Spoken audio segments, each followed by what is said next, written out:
Greetings, one and all, to this week's episode of Tenno Clock. It's bloody hot. Loz, what is it? Quite hot. Bloody hot. Currently 29 degrees C in my room.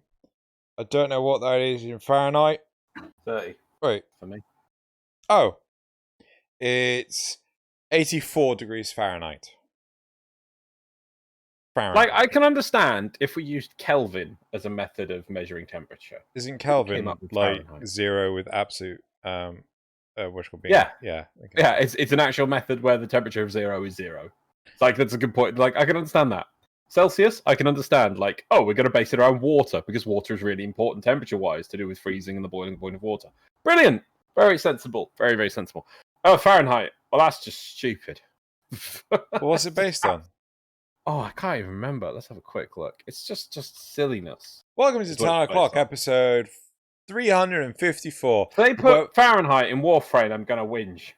Where we talk about, well, you know, they're just going to make up their own. Where we talk about random crazy crap that annoys British people, because... Oh, here we are. Well, it's probably British people that came up with it, so... the lower defining point 0 was established as a freezing temperature of a solution of brine made from equal parts of ice, water, and salt. What the fuck? That's random as shit. Yep. Further limits were established as the freezing point of water is at 32 Fahrenheit. Because why not? We'll just have that there. Wait. So the freezing point of brine... No, a brine, yeah. Is 0 Fahrenheit. Then what's with 32 then? The freezing point of water. Oh, okay. You just said brine again, which is what confused me. Oh, did I? Sorry, the freezing point of water is 32 Fahrenheit. Okay, yeah, so right, okay. you add salt in, and it has to get colder to freeze. That feels weird. No, well, no. Why? No. It's like, you know, if you were to ask, oh, what's the temperature of the freezer? Oh, it's 32 degrees Fahrenheit. Well, it's too bloody hot. It's not going to make ice if it's 32 degrees Fahrenheit. Like, you know, at least with us, it's 0 degrees C. Yeah. Sadly, though, in Warframe, we are not dealing with the cold open environment map, which would be Fortuna. Soon we'll be dealing with the infested, which I assume would be quite warm. Lots of fleshy things, quite warm. Probably about... And goo.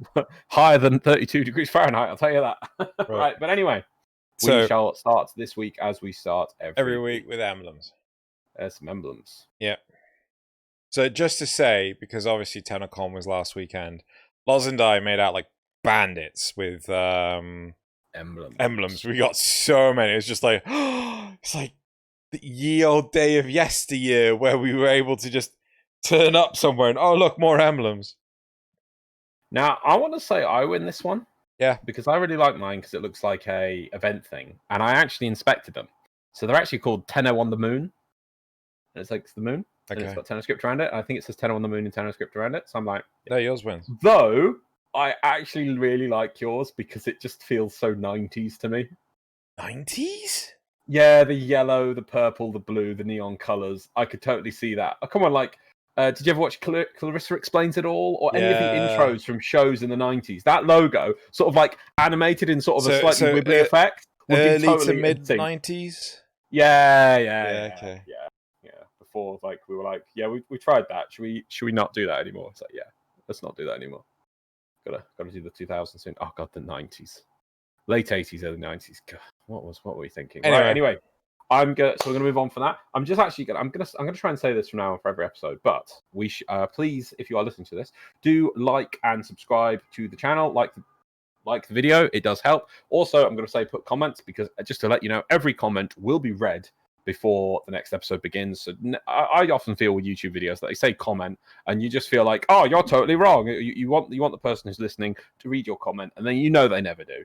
I promise you, every comment on these episodes is read out, and sometimes I reply, sometimes they get put into the episode, but it will definitely be acknowledged. So please do comment on the video. It will be a thing. And I'm going to say, I'm going to say like and subscribe until we reach 1,000 subs. So please like and subscribe to the channel. It makes a big difference. Xeno wants to get to 1,000, so you can do some stuff. So right, also on a random tangent, please, if you're referencing something within the episode that we said, can you please put a time stamp? Because Yeah, if you're doing the comments, just literally type in the time, as in literally type in 32 colon 12, and that's all you have to do. And YouTube will pick up that is a timestamp, and we can click it. You don't have to do much. You don't have to like do some clever code. Just put the time that you found that comment at that you're referring to, and it helps loads for reading. mostly because like as soon as we finish, we don't know what the hell we said. Well, It's over. It's gone. What? This isn't the first time we've done this? Yeah, exactly. Right. So every week to me is the first time we've done it. So moving on, might as well count that as part of Dojo Dusting that Loz has written down the time for. And I don't count that as Dojo Dusting, so that's fine. Well, just write down the time now then. I would if I could find your link thing. Yeah, I've got time. Keep going. Right. So this week, no hat for me. It's too hot. It's far too hot. I'm going to be constantly like, I get too hot, and then I turn the fan on. And then I get too cold, and I get a chill in my back, and then I get horrible back pain. You know, I've been having that all bloody day, so... Got to point out, me and Xeno have the same fan. He actually grabs it! Mine's not within arm's reach. Mine's like... Mine's on a stand, so it's about level height with me here, and it is about keeping me... Do you know what? What? I should buy two. Why? Because I can have like double fans. Okay. Anyway, it's hot. Moving on, what else we got for Dojo Dusting? What's happened within Warframe? Well, I don't know. I'm watching you fight the Rope-a-Dope list. Hey, you won! Or have you won? Or are you winning? No, this is part of it. That's really cool. So, I don't think anything's happened within Warframe this week itself. Well, no, it's post-10. So, yeah. Okay, cool. Oh, no, we had the content creator stuff happen, didn't it? It happened yesterday. The creator program. The first wave of the creator program. Yeah, tell people. Why did you give me this expression of I don't know what you're talking about as opposed to please elaborate? Right, okay. I'd like to make you work for it. Yeah, evidently. So, DE released the first wave of content creators on the content creator program. If you go to warframe.com/ the rest of the URL, what the hell's the rest of the URL? I know it's not like something sensible. God, where is it? I can never find anything. Not because I'm useless. Right, so it's warframe.com / community / creators / list. Or, yeah, just go to the website. There will be a link in the description. Yeah, and you'll find people on there. We are currently not on there. We did apply pretty much straight away. And, you know, we haven't had a rejection, but we haven't had an acceptance yet. So it'll come when it comes.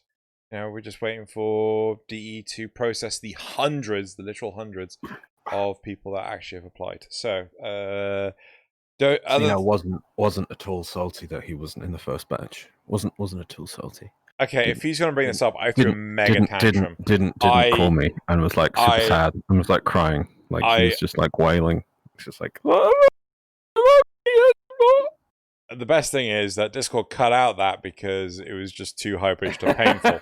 So, but yeah, no, I was frustrated because I hadn't got a clue what was bloody going on.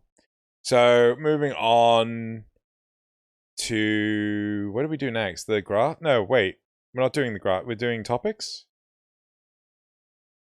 Topics, isn't it? Yes. Yeah. Topics. Because I've just realized that this timing thing is out of order. Ah, right. Okay. Yeah.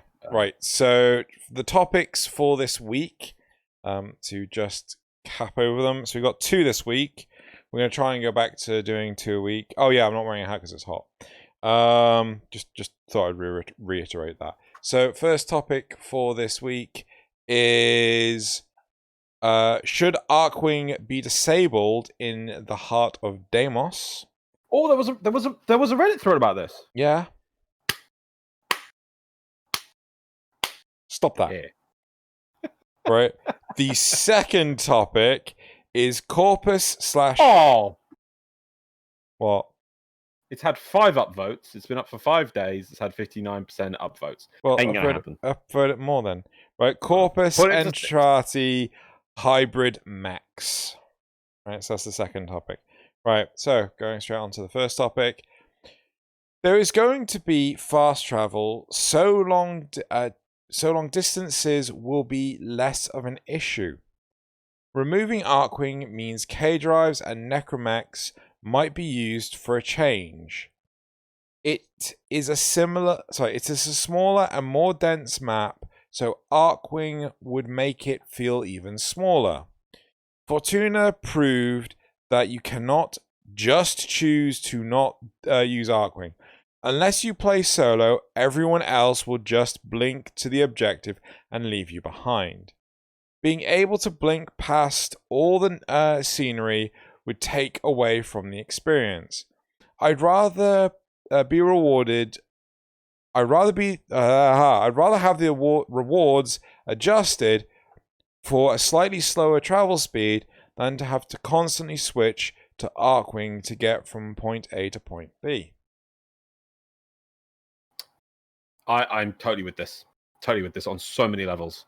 I mean, it's hard to say because we don't know how big it is, but I remember from what we saw in the footage-wise, it didn't look that big, if I'm honest. The surface level, I mean, we don't know how deep it goes. I mean, that's going to be really cool.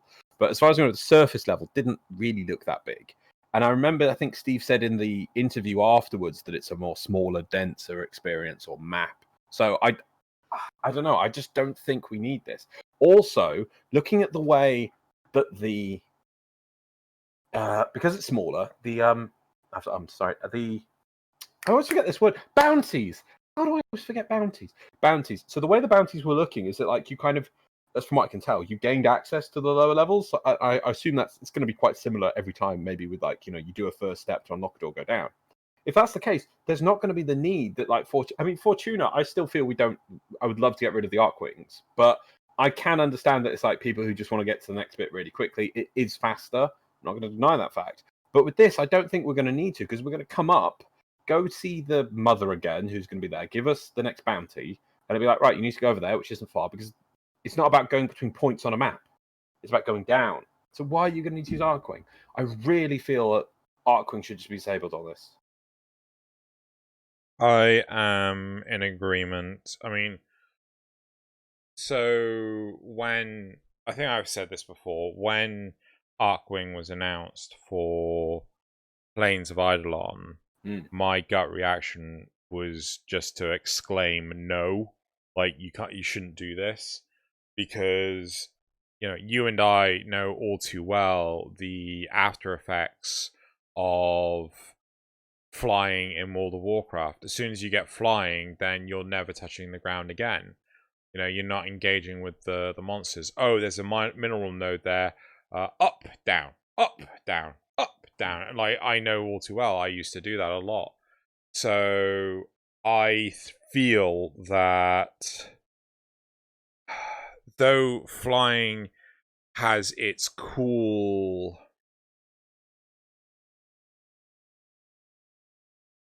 I'm trying to think of the right word. Flying has its place, but the problem is that there's nothing else to challenge you with flying. So, like, there's no enemies, there's no Arcwing enemies to fight while you're in your Arcwing. The only way that they were able to address the players being in Arcwing was to knock them out of Arcwing, and that completely defies the point of Arcwing to me. Yeah. So I am in favor for this. To be fair though, one thing that this doesn't actually touch on is the fact that you're going to start being able to use pistols on K-Drives. To me, that's actually a great thing. Yes, I mean, seeing as they don't develop Arcwing as a platform, yet they have now put more development into K-Drives as a platform with the ability to use secondaries, which is going to be really cool. I will be using them more. I will totally be using more if I can fly on them. So to ask you, is it Velocipids? Something like that, yeah. Yeah, the infested K-Drives. Like, how do you feel about them? Like, do you... So my key question to you is, would you want to have your own? Would you want to own one? Because personally, I don't want to own one. I'm happy for them to exist in the environment, I'm happy for them to be like this. This is an infested thing. How about if it's a platinum purchasable cosmetic skin for your K drive? No, but even then, I still wouldn't want it. Like, it feels so out of place because obviously this creature is roaming around the plains of Deimos, and then all of a sudden for it to go, now this happily docile infested creature is now my skateboard. And some of the tricks and stuff that Reb was able to do while using it, oh god, it annoyed me. Like, you can't physically get like an animal to do that. Try and do that on something, like try and get a horse to act like a car. It won't happen. Like the turning circle. You know how they were doing like the kick flips and things like this? No? You know what I'm talking about? I don't see your complaint. It seems stupid. It's like, oh yeah, a horse is not a car. Well, no. Yeah. But this is the K drive's bug. Yeah, but it has wings. It moves via its wings. Yeah. Yeah? How on earth do you pull off half the tricks on a creature like that? You think its wings function like normal wings? You think that I mean, let's say you're right and we only get it in this environment, which is probably a low G environment. How do you know it's not using other methods of propulsion or along with the wings? How do you know it's a low G environment? You seem to be sticking to the floor quite well. No, but that's why I say low G, as in low compared to 1G, as in what we have now. No, it's gonna be 1G like the rest of the world. It's like the rest of the solar system, apart from when magnetic's on. No, but I'm right though. No, but you don't know. No, I mean, you don't know. I mean, what I mean is that this is space magic wizardry. You're like, oh, a horse is not a car. No, but I'm not. Okay. I'm sorry. Like it to me, like the animation of it just doesn't make sense. It's like I can't suspend my disbelief for it. It is really garish to me. Like it's I don't know. Maybe it's like a bad walking cycle animation as an equivalent. It just doesn't look right. My point, well, maybe, I mean, the thing is, maybe this what you're asking for is the removal of some abilities on the Velocipod over the K drive, because that's what point I was thinking about, is that what's the point of having these if they give exactly the same as a K drive? Yeah. Do they have some advantage or disadvantage over a K drive? Or they just, you don't have to bother getting your K drive out, you can just hop on one of these. I like the concept of these things existing. I love the interaction between more things in the environment, but I'm like, are these faster than a K drive, but they only last 40 seconds? Are these faster than a K drive, but they can get killed by enemies? I mean, what's the trade-off there? I think there should be some form of trade-off. Or they're quicker than a K drive, but they can't perform every single trick and maneuver that a K drive can. I would like it if they could do different. I would like it if they could do different tricks and maneuvers. What? But you were just complaining that it feels awkward that it can do tricks and things. No. I want different ones. No, it's awkward that it's doing ones like spinning on the spot. So what do you want it to do? I don't know. Do fucking loop-de-loops or some shit like that. How can it do loop-de-loops? It's got fucking wings. How can it not? You just said it doesn't have to obey the laws of physics. Oh, yeah. So I'm fine with it if it was to do that along with everything else. So, like, no, it can't do spinning on the stop, but it can do loop-de-loops. Oh, I want my loop-de-loops. Should we get to do barrel rolls as well? I'd like you to get some form of animal and try and treat it like a skateboard and see what happens. It is an ancient. How do you know it's ancient? Because it's Technosite. A Technosite doesn't exist in the Warframe universe. Yes, it does. It's mentioned in game many times. Yes, it does. It's mentioned many times in game. When? Was that some kind of exclamation muttered under your breath? Like effort. Why do I have to do this? It is actually listed in game in some quotes and some descriptions, and I don't have them on top of my hand. I know, but I know it is.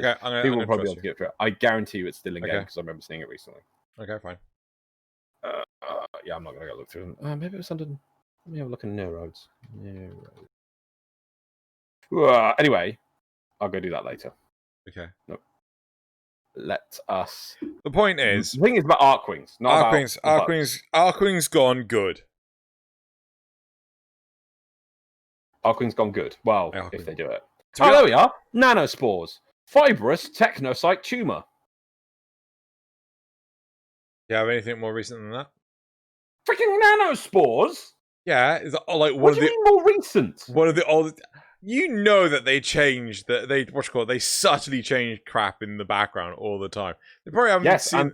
And they spend a lot of time going over the descriptions of these items because they completely messed up for literal years the description between neurodes and neural sensors. And yet they did a whole pass where they went through all these and corrected them, and it still says fibrous technocyte tumor. Yes, they did. When did they? There was a thread on again years ago. There was a thread on the website on the forum where it was like Reb saying, "Please list anything we've missed for descriptions and things."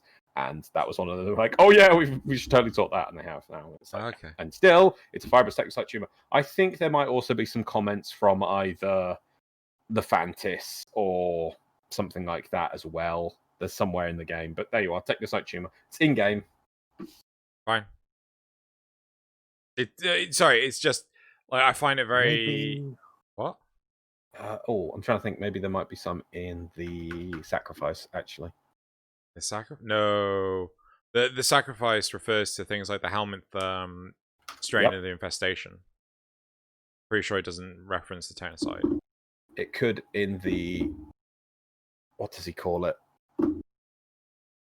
The USB stick? Yes. You know where it's at! Anyway, we're talking about Arkwings. Yes, we're talking about Arkwings. I'm fine. The big thing is though, like when you go underground, does this mean you're going to be able to use your K drive? I wouldn't have thought so. So yeah, I'm glad that for this topic to exist. How many downvotes did it get? So it got 6 upvotes. It's at 6 upvotes as an average, and 59% upvoted. So it's gotten about 7 downvotes. Not really gotten many views. Sorry, surely it'd be like 5. Yeah. Because you said 59 up average. Yeah. So like, I don't like the fact that so many of these systems exist just to quickly get to something else. I mean, didn't you say earlier that you had gone to Reddit and seen like lists of people saying, "Oh, I want to put this ability on this Warframe"? And... Oh no, memes. The memes. There was even memes about it. There was even memes about it. And yeah, so okay. Should we go to the replies? Yeah, sure.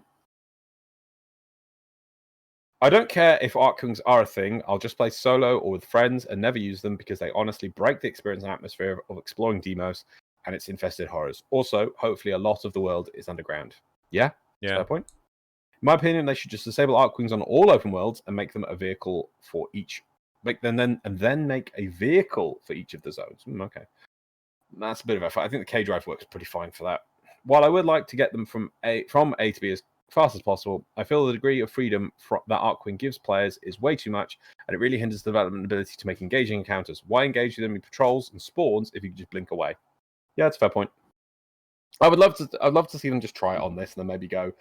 Do you know, for the Valis, the planes of Eidolon, I don't think it really matters because there's nothing on the planes. There's nothing at all on the planes.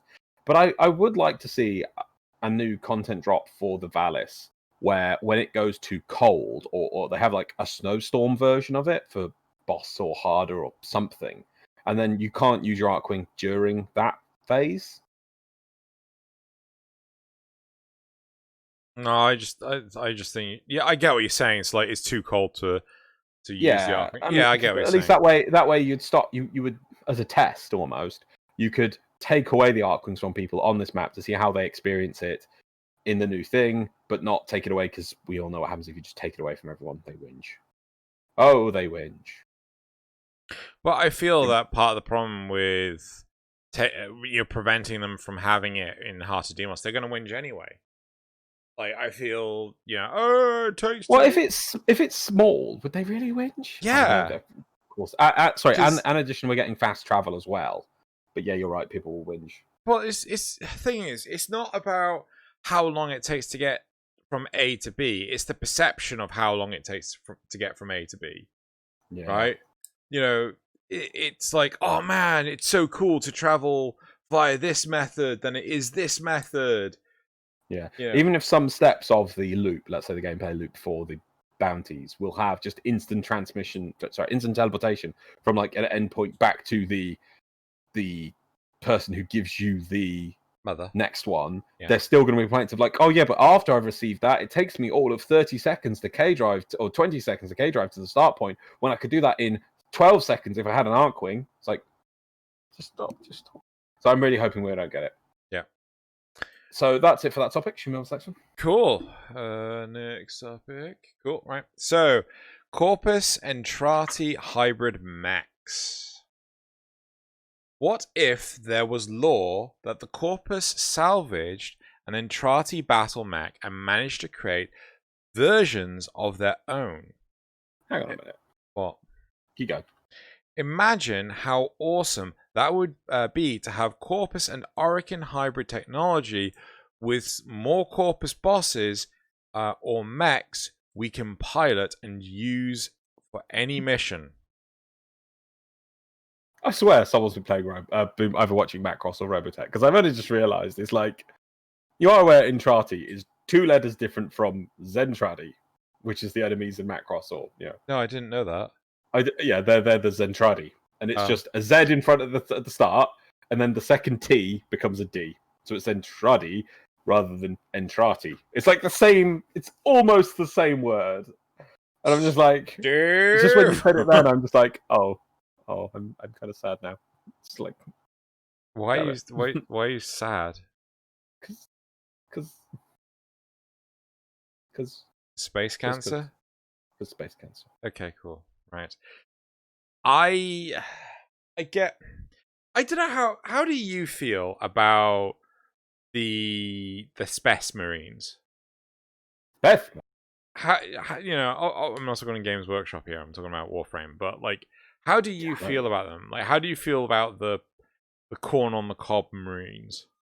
Well, they really did actually give that feel, isn't it? Because the middle of their bodies kind of taper down. I did feel they were kind of unique in their own way, and I did like there was multiple variants. But one kind, I was looking because I was left in the relay for several hours afterwards, just having a look at them. I wish I had a Ninja Ripper set up, because I would have ripped them out of the game ahead of time. But still, I didn't. I really just get that set up ready to go and just always have it at the hands. But anyway, there was kind of 2 feels of them. One of them kind of had like an Egyptian head, and then one had sort of like a different shaped head. Or there was 2 body structures going on there. I haven't got them in front of me to have a look at them. So I did like the variation there. I also saw that they were using Arcwing weapons, or one of them was using a... Oh god, what's the sword called? What's the sword? Oh, I can't remember. What's the big Arcwing sword? The basic one. Do you remember? The Velocitus? The Velocitus is the sniper rifle. Oh. Or the pseudo sniper rifle, which isn't a sniper rifle. It really should have been a sniper rifle, because D didn't make it into a sniper rifle for some silly reason. No, I mean the... Where's weapons? Veritux. That's close. Veritux. What? Yeah, you were actually. Very true. So the Veritux. What was on a Veritux? Now that might be placeholder. That's the other thing. It's hard to say. My worry about them is, and I've had this is my still worry that I had as soon as I saw them, is I don't know what's going to be the role of them. As an enemy, I think they're really cool, right? Because I like variation in my enemy types, and this is what I not to dig on Destiny, because I know you like to. I actually do enjoy Destiny, but I do feel that they just copy paste their enemies far too much. They're far too much. Pasted. Seeing as they've copy pasted Destiny 1 enemies into Destiny 2, and then you just keep doing colored recolors of things, it's just like, oh come on.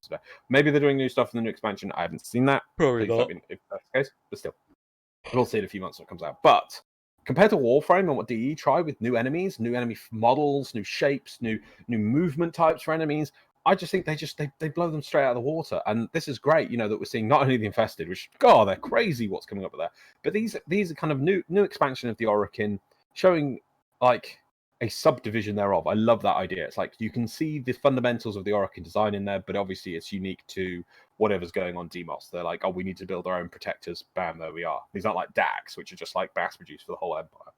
I like that. As for us, as for an enemy, great, love it.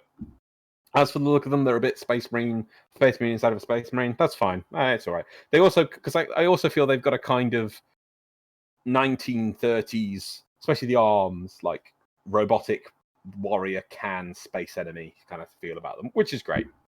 Maybe there might have been the base of the design might have actually been from the Eternals.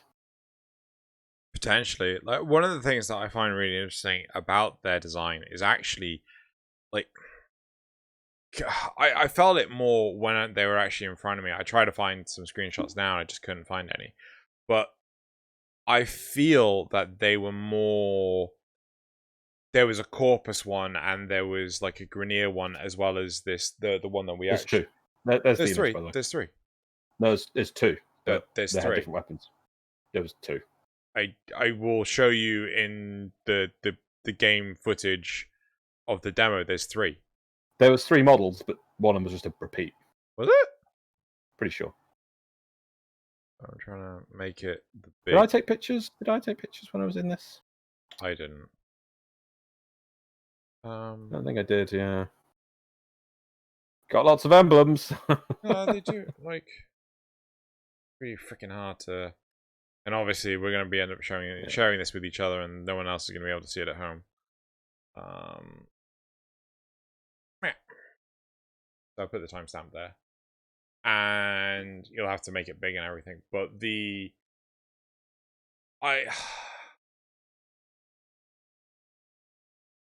I don't know how I feel about them. They just... Yeah, so if you look at the image, basically, and you see the image I've given you, the two of them are the one on the left with the sort of can head, and then one is the one with the sort of Egyptian or South American no, I think you head, might but he's be got right. a shield. I think you Yeah, might there's be... two of them on the left. Okay, yeah. Fair enough. But even so, like, I don't know, to me, they feel really out of place. Like, where the hell did these things originate from? Like, I said, like, after we watched it, like, to me it feels like they're technology from a bygone era, but, you know, they're supposed to be... The Orokin Empire is a bygone era.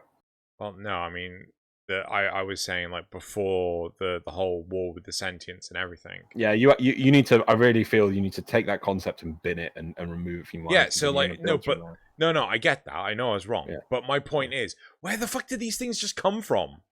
Well, okay, I'll give you something that I've only just realised that makes me feel even more at home with these. Yeah. What are the normal Orokin colours of the Void? What do you mean? It's in the Void missions. What two colours? I'd say, like, what's called a light grey with gold. Yep, light grey and gold, right? Yeah. What are these? Like, I don't know, like a navy blue with gold or black and gold. Well, these things. Yeah. They're black and gold. Well, I don't know if they're black, but okay. But I'll give you a picture. Yeah, I'm looking at it, but it's the lighting for a start. They're black and gold, Drew. They're black. Fine, black and gold. Right, here we go. Here's the thing I just realised, right? Uh-huh.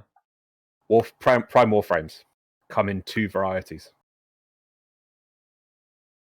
Prime Warframes come in two varieties. They do. Yeah, they really do. They're base colours. Prime Warframes are either white and gold or they're black and gold. Right. And these are the black and gold. These actually kind of fulfill, like Volt, for instance, is a black and gold Prime Warframe. Excalibur Prime is a grey and gold Warframe. And it did always feel weird that there was these sort of black Warframes that didn't really fit the Orokin aesthetic. Why were they so dark? And now it's kind of like, look at these. These are dark and gold. That's why they kind of fit them for me now. I'm like, I like them even more now. Yeah. No? That doesn't do anything for me. Okay. I get where you're coming from, but it's like, yeah, but still, you have this, you know, oh gosh, corn on the cob that seems to be containing the remains of the body in the middle. The only thing that gets me, actually, is the skull. Yeah, like honestly, if the skull wasn't there, because like the biggest thing for me, it's the skull. The biggest problem I have with them is the skull. so the problem for me with the skull is like, how old are these things that skull is not just dust, right? Yeah. So unless that skull is artificial, right? Yeah. I don't understand these things at all. Where did they come from? Where did they go? I can't imagine. But like, it's I really hope the lore for these things are super explained. Because, like, yeah, I mean, the original poster talks about having Entrati, Corpus, Necromex. Honestly, I'd just rather have Corpus Max. Yes. No, I'd love to see. No, I'd love to see the Corpus take this technology and make it Corpus. I'm gonna sneeze. Bless your face. Excuse me. No, sorry. So yeah. So I was just thinking. So what if? See the lore of these. I think I'm with you on it, and it's the skull that gets me. Is that a skull or is it just an ornamental thing? Is that a dead Orokin? Is it like these are the equivalent of Space Marine Dreadnought and those are Dax? Or that the core of one of these things has to be a living thing that has to be stuck in there, and it doesn't matter that it's like decayed beyond belief, that the technology keeps it alive. Because what if these were the basis of these was the Orokin's original step into trying to build immortality, and that it didn't really work, but they were able to utilize that to do one thing while they looked into another aspect. Was it was their transference, Yuvan, however that works, but this was one of the older original methods they tried to gain immortality, but it just didn't pan out. I like that. I feel, if anything, these are more like the Dreadnoughts / Dragoons from StarCraft. The Dreadnoughts from 40k. Sorry. Yeah, that's what I mean. Yeah. But to me, like, because the whole point is the servo skull at the beginning was supposed to be the. Like, I missed. By the way, I don't know how much effort it would be for you. I've linked that image to you through the two Necromex there. Do you think you could put it on the footage for people? Yeah. Well, I'll do it right now. Yeah. Just because we're looking at it, and I don't know, maybe people would like to have the same footage that way. They don't have to get it up on a separate screen or something. I mean, literally, I'm just staring at the image to keep me focused on it and to see about it, because I couldn't remember my fans. So maybe just help people. Maybe it's cool. Bear me 2 seconds. You keep talking. Yeah, I'll keep talking, because I kind of like the lore is going to be so important on these, and I mean, I love that one of them has that sort of Aztec Egyptian head. I love that there's a bit of variation there, and the other one's sort of like a drum head, whatever's going on there. I would love to see the Corpus take this technology and make sort of Corpus mechs. I think we've always wanted to see them expand the robotics of the what are they called? Oh, I never remember the word for bloody robotics. What are they? What's the word for robotics? Hey, they're Sorry, who are we talking about? Corpus robotics is a term for them. Proxies, yes. Proxy Rebellion. I love Proxy Rebellion. Yes, that's a really cool thing. You put the image there. Yeah. The thing for me is that I missed Steve saying this. I'm pretty sure you said that he did say this, but the servo skull was supposed to hold 2 cephalons. No, he said a cephalon, the merger of a cephalon and an Orokin, I think he said. Right. Or something like that. So to me, right, these things could effectively be the bodies of those soul spirit things. Yeah. Right? That, the body breaks, well, we'll just transfer the spirit into a new body. Right? The spirit goes, then, we're stuffed. We've got nothing to put in the body. But it's just like, so why did these things like shut down? Because we see them lying around and things like that. Well, they're just really, really old. Yeah, but why did they break? Because they're really, really old. But you use one. You fight one. The batteries. Okay, the Duracells run out. Okay, man. Oh, okay. So the spirit's like a Duracell battery. Yeah, I mean, I'd actually be on board for that. I'd be on board for that. Maybe, yeah. Maybe that's what happens. Yeah, I can get that behind that. Yeah, so because obviously they don't seem to be needing to power them as actual flesh, because those look like skulls or very decayed skulls in there. It might be that, you know, it's got the essence of an individual, which might eventually is going to run out because it's not maintained in there. Or this, like I said, this is not the best way of moving a soul about, let's say, and eventually it decays in this mechanical form, which is kind of cool if it would kind of lead into the Orokin technology about transferring souls. And that eventually the soul just dissipates because it can't contain. It's like, you know, it leaks out at, let's say, 0.1% a year or something. You know, it just doesn't contain it properly, and eventually it fades away, and thus they just fall to pieces on the planes of whatever. And maybe fighting stresses it more, and it causes damage to or they leak out more, and eventually that's why they collapse. But you can possess them, So you become the power source again. So if memory serves, right, we had the infestation. So was the infestation created to fight the sentience, or did it exist beforehand? It was released on the sentience as a weapon. I believe the law. So genuinely, I would like it if Deimos was effectively chucked out of not the origin system, but like chucked out of like the solar rail network, so to speak, because this is effectively where the original infestation came from, right?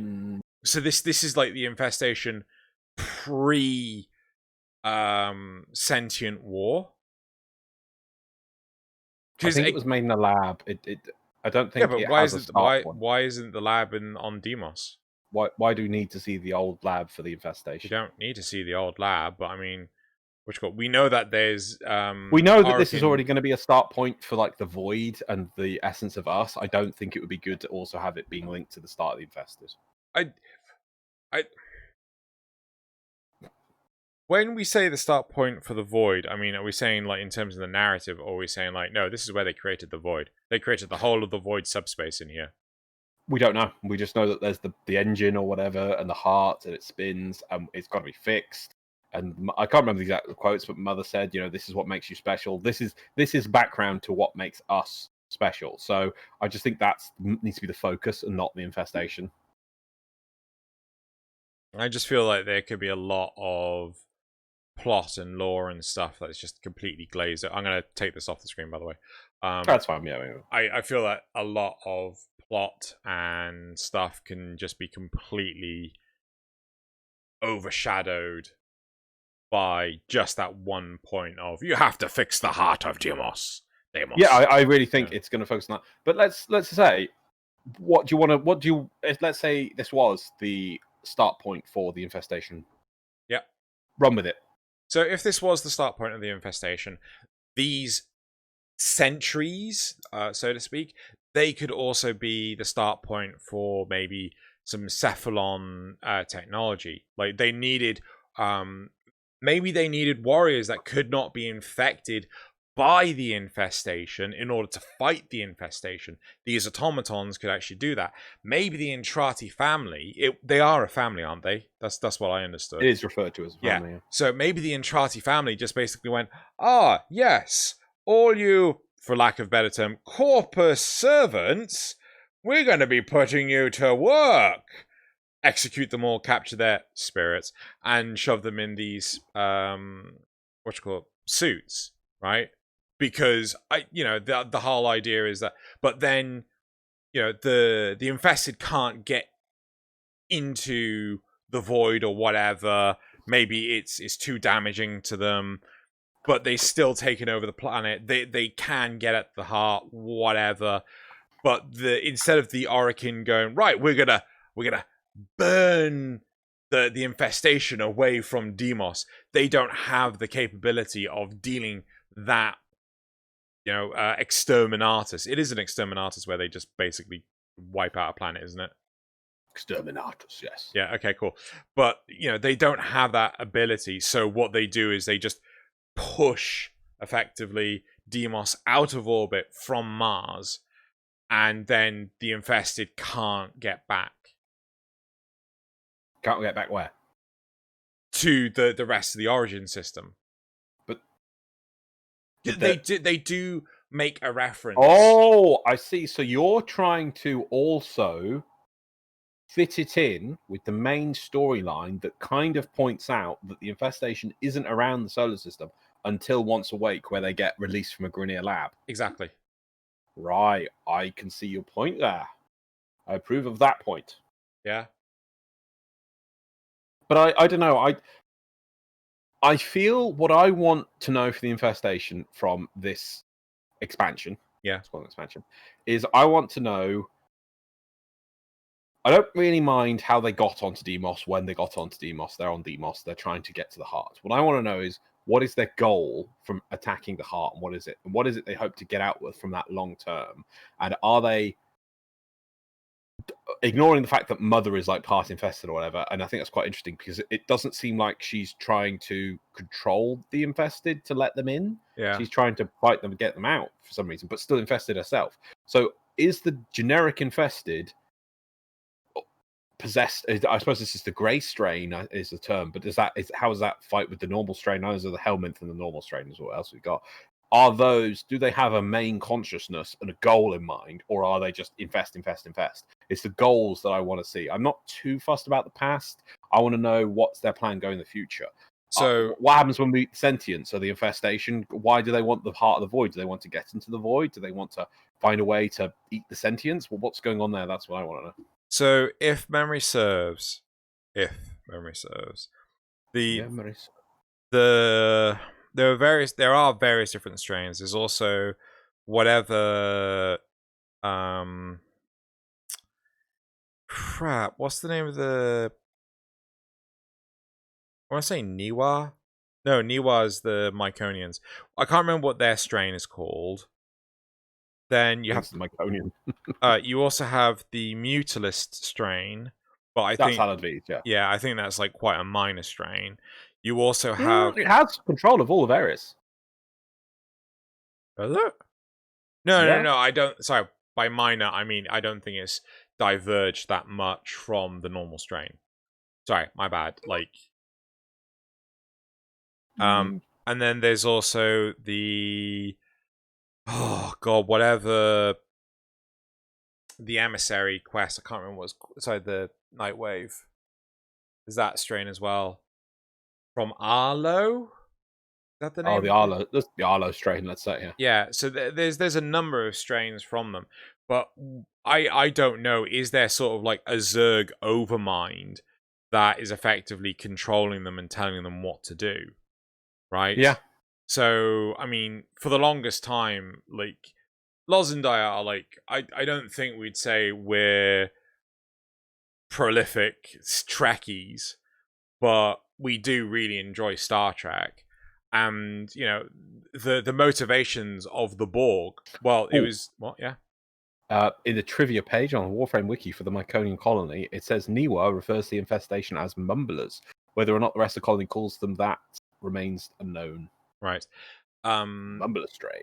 But the Borg, like, they were looking for perfection. They were looking to constantly improve themselves before the concept of a queen was ever really revealed with name of the movie First Contact.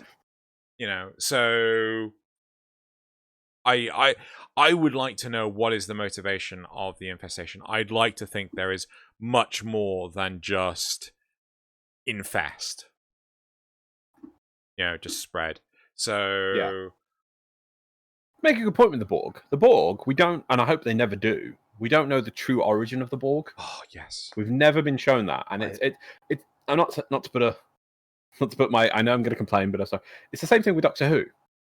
We never need to know the exact truth of where the Doctor came from or whatever. Yeah. It's more interesting that it's a narrative device, and we understand it, and we like it, and we accept it, and it allows us to go do other things. So I want to see where is it going? What will it do in this situation? It doesn't. You don't need to nail down the truth of where it began. You know exactly. I think there is that the fact that motivation is given for that entity, be it the Doctor or the Borg. Yes, that is enough to understand what they are. But how will it react in a situation? What will it do? What does it want? What does it? You know, that's more important.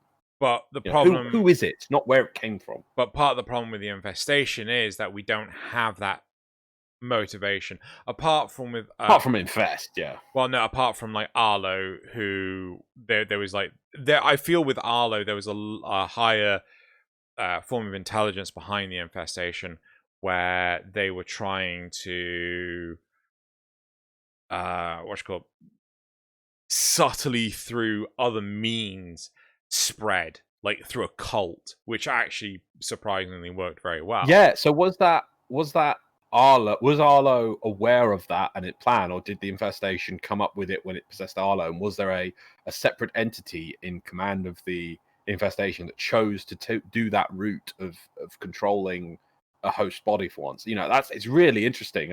So I've got the image up of Arlo with the thing coming out of his mouth, and it's like, wow, it's really cool. I'd love to. Yeah, that's what I want to know. That's what I want to know. Because we've got the Jordus golem is really interesting because it possesses Jordus? Yes. Yeah, and uses him as a mouthpiece. And Jordus seems to indicate that the infestation is something that has wants and needs, and it's trying to do something. That was really cool. And you got Lefantis, obviously, it randomly says like you flesh of our flesh or whatever, so that can talk. And I'd love to see more of that.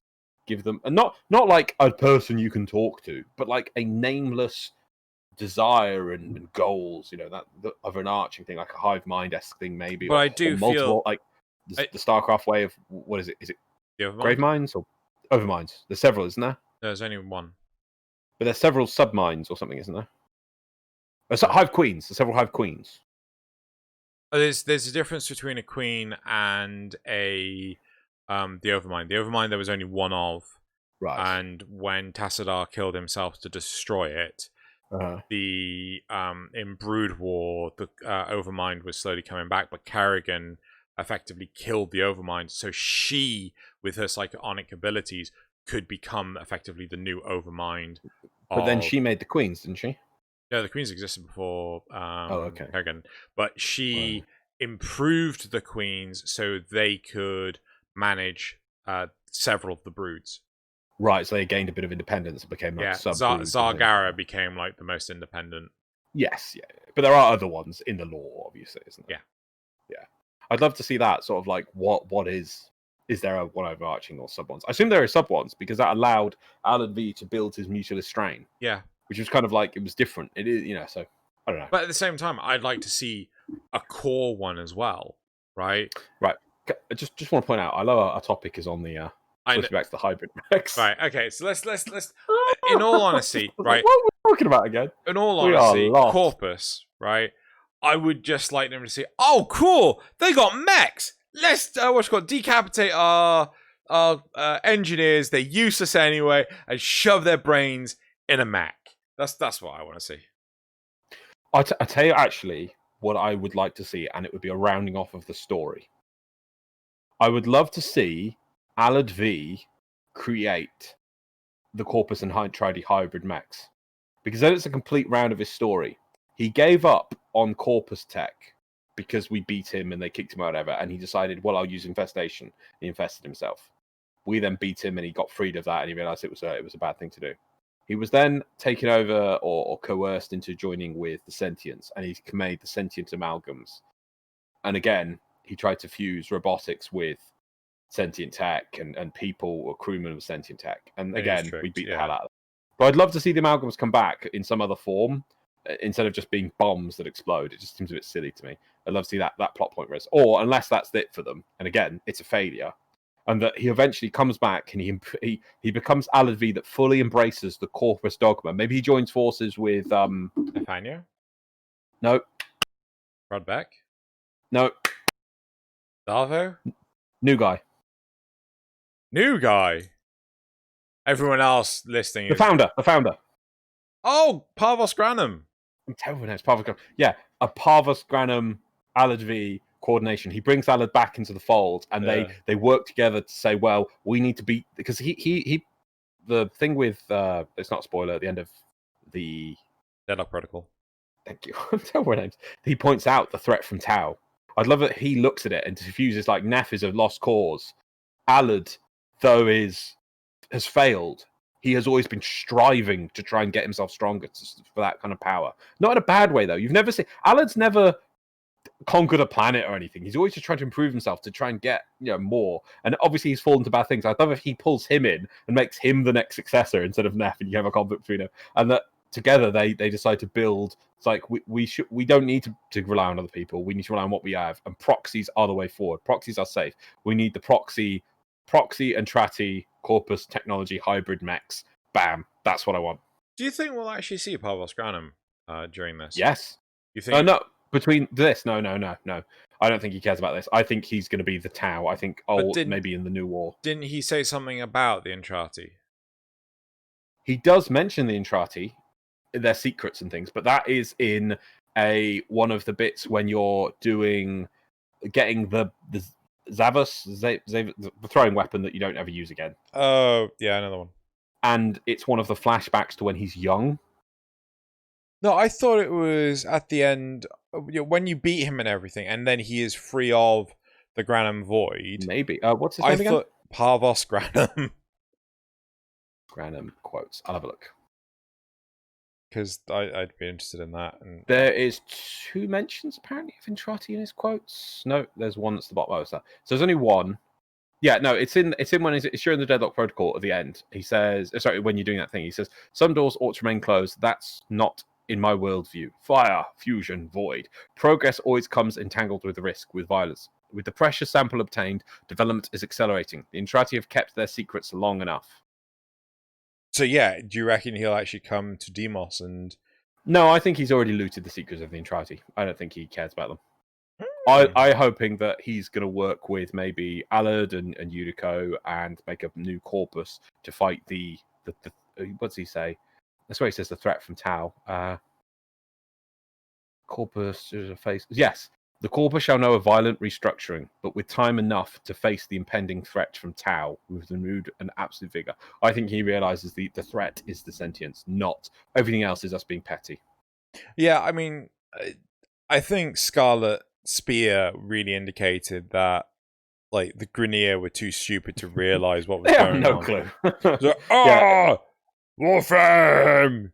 Kill Warframe! You're stealing my secret stuff that I'm gonna... Oh, my treasure trove of sentient stuff. Yeah. Warframe bad! Kill Warframe! Warframe stealing my stuff that I have no ability to actually obtain, but they're stealing from me. Yeah. Even though I have no way of killing this sentient thing and getting the things I'm after. But they steal from me! Warframe! Warframes! Right, should we move on? Yes, so yeah, I would like to see Corpus Max. That's it. Cool. Right, so that's it. Oh, we haven't done the replies. Oh, sorry, yes, let's do the replies. My bad. I was thinking Conclave rework. Instead of frames, we use these bad boys. That might be a way of doing Conclave. I really think Conclave can't work as Warframes versus Warframes. It just does. It's too varied, and we have too much movement. They can't make it work. People have pitched it before, and they said we'll never do it. But I think we should play as Grineer versus Corpus, thus we become. I think they really could do it. I really think it would be, and they can take away the movement. They can take away all the jumping around, and it becomes kind of a bog standard third thing. But it's about your understanding your enemy, Tenno, and maybe we can play Sentience and Infested and whatever. I think it'd be really interesting. Next reply is, I'm just having Titanfall flashbacks. Titanfall 2 is really good, you should probably check it. It's really good. If you can get Titanfall 2 on sale for like £5-10, it is totally worth the investment. There's not many games that I would play through. I would say the story could be longer, but at the same time, I played through that in like a day, and I'm like, I would really like to play through it again already. Really good game. And I really understand now why people were like waiting for Titanfall 3, and then like Apex Legends. We're like, can we have Titanfall 3 now that you figured out how to make Titanfall games really good? Please.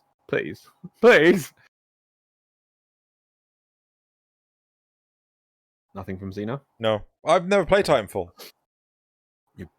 Well, you don't want to play Titanfall 1, but I'll explain that. Anyway, okay. They feel like an attempt to pay homage to Dreadnoughts from Warhammer 40k with a taller profile and more mobility. Also, DE has already came out and said they plan for players to own and customize their own mech. Have they? I don't remember that at all. Maybe it was a tweet or something. Yeah, maybe. They were also said to be usable in other open worlds like Orb Valis as well. I very much prefer Warframes or Javelins over this new edition. Well, no one likes you haven't Javelins. had them. I do not remember them saying that at all. I really don't remember them saying that. I personally don't think they would. Really? Think they would? No. Like, well, I mean, players love their customization, but okay. What I could see is that they equip your Arcwing weapons. I could really see that. Yeah. And that way you have to use your arc, and that's a good way of and they empower the Arcwing weapons. If you use your arc weapons to do this, they do more damage or something. I can see that happening. Having our own mech that we can customize. Oh god, it would just be But yeah, it'd just be another system. It would just be another thing onto like, oh look, another vehicle system. Why? You know? Yeah, no. Well, it'd be another another developmental system that is just a addition to third-person combat, which every other system in the game runs on. Yeah. Instead of a plane which you can't stop, so it always flies around like well, we've got that actually, you know, that is actually different. Or I don't know, a tank or something. It's hard to say. Or a vehicle, you know, a car. Like I'm not I'm not that in. Like, I'd be more interested if this was to do with Railjack. Like, oh yeah, you just dump a car on a planet and then you can drive it. But like, it I don't know. This just feels like, you can make your own. So wait, are these the Zors? Are these the Zors of the Zors of Deimos? Yeah, maybe. Well, I've not heard anything of this. I don't want to go off one random Reddit comment who thinks they've heard it. I haven't heard anything like this, so I think we should move away from that one. Sure, introduce a new faction, immediately destroy it. Are you drunk? What? That's what it says. Sure, introduce a new faction and immediately destroy it. No. What do you mean immediately destroy it? I know. Yeah, it's weird. No, I suppose maybe while they've salvaged them, therefore they can't exist anymore. It's like that wouldn't be true. Yeah. It'd be. And also, they're not really a faction. They're like the last lingering remnants of the support system or the protective system there. They're not a faction. And the last one is, no way, that'd take away the uniqueness of the new faction. They're not a faction! Same with non-Grineer Liches, to be honest. These are not a faction! Oh god, there's like I think the thing even said there's like a handful of these necromechs left. They're the last things fighting off the infestation. Actually, one thing saying that, one thing I would really like is if the Corpus Liches were inspired by the necromechs. Yeah, I'll give you that. Yeah. If the Corpus necromech Liches are not proxies, I will just cry. They have to be proxies. They have to be AIs. That's the only way to make them close to the Lich system. Nah. A proxy body with a corpus mind.